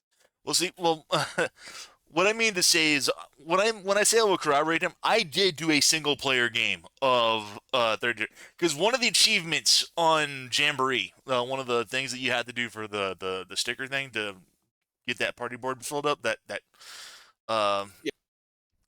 one of the achievements to do is to play a 30 turn game on any one of the boards. Oh, I know. I just wouldn't dare attempt a Yeah. 30 turn game on that board. Yeah, well, I did. And Oh no. yeah, it went about as well as you could imagine. I somehow managed to win that one, but yeah, it got to the point to where, yeah, pretty much by turn 30, like maybe 3 spaces on there weren't Bowser spaces. It was nuts. Not to mention he does that whole bit where, no, I'm not gonna let you choose. I'm gonna take your damn star. Yeah. Yep. Like I said, Bowser's board can fuck itself. Can it unfuck itself? But like I was thinking, like Raceway would be kind of maybe an interesting one to do 30s on that. It would be. Yeah, like I said, we've got options. No. So we can. Well, worst comes to worst, we can always like throw it to the wheel and let it decide. So. Yeah. That being said, though, we're going to go ahead and call things here for the night. So, thanks everybody for swinging on by. Twitch chat and Thank you. CodeComs as always. Pleasure. As always, this has been Mr. Ben. Isn't Jay Smith? It's very done. EM21. Wishing you all a wonderful and happy week. We will see you guys tomorrow evening for some more Donkey Kong 64. Until then, take care, y'all. See you, folks. There you go. Have a good night.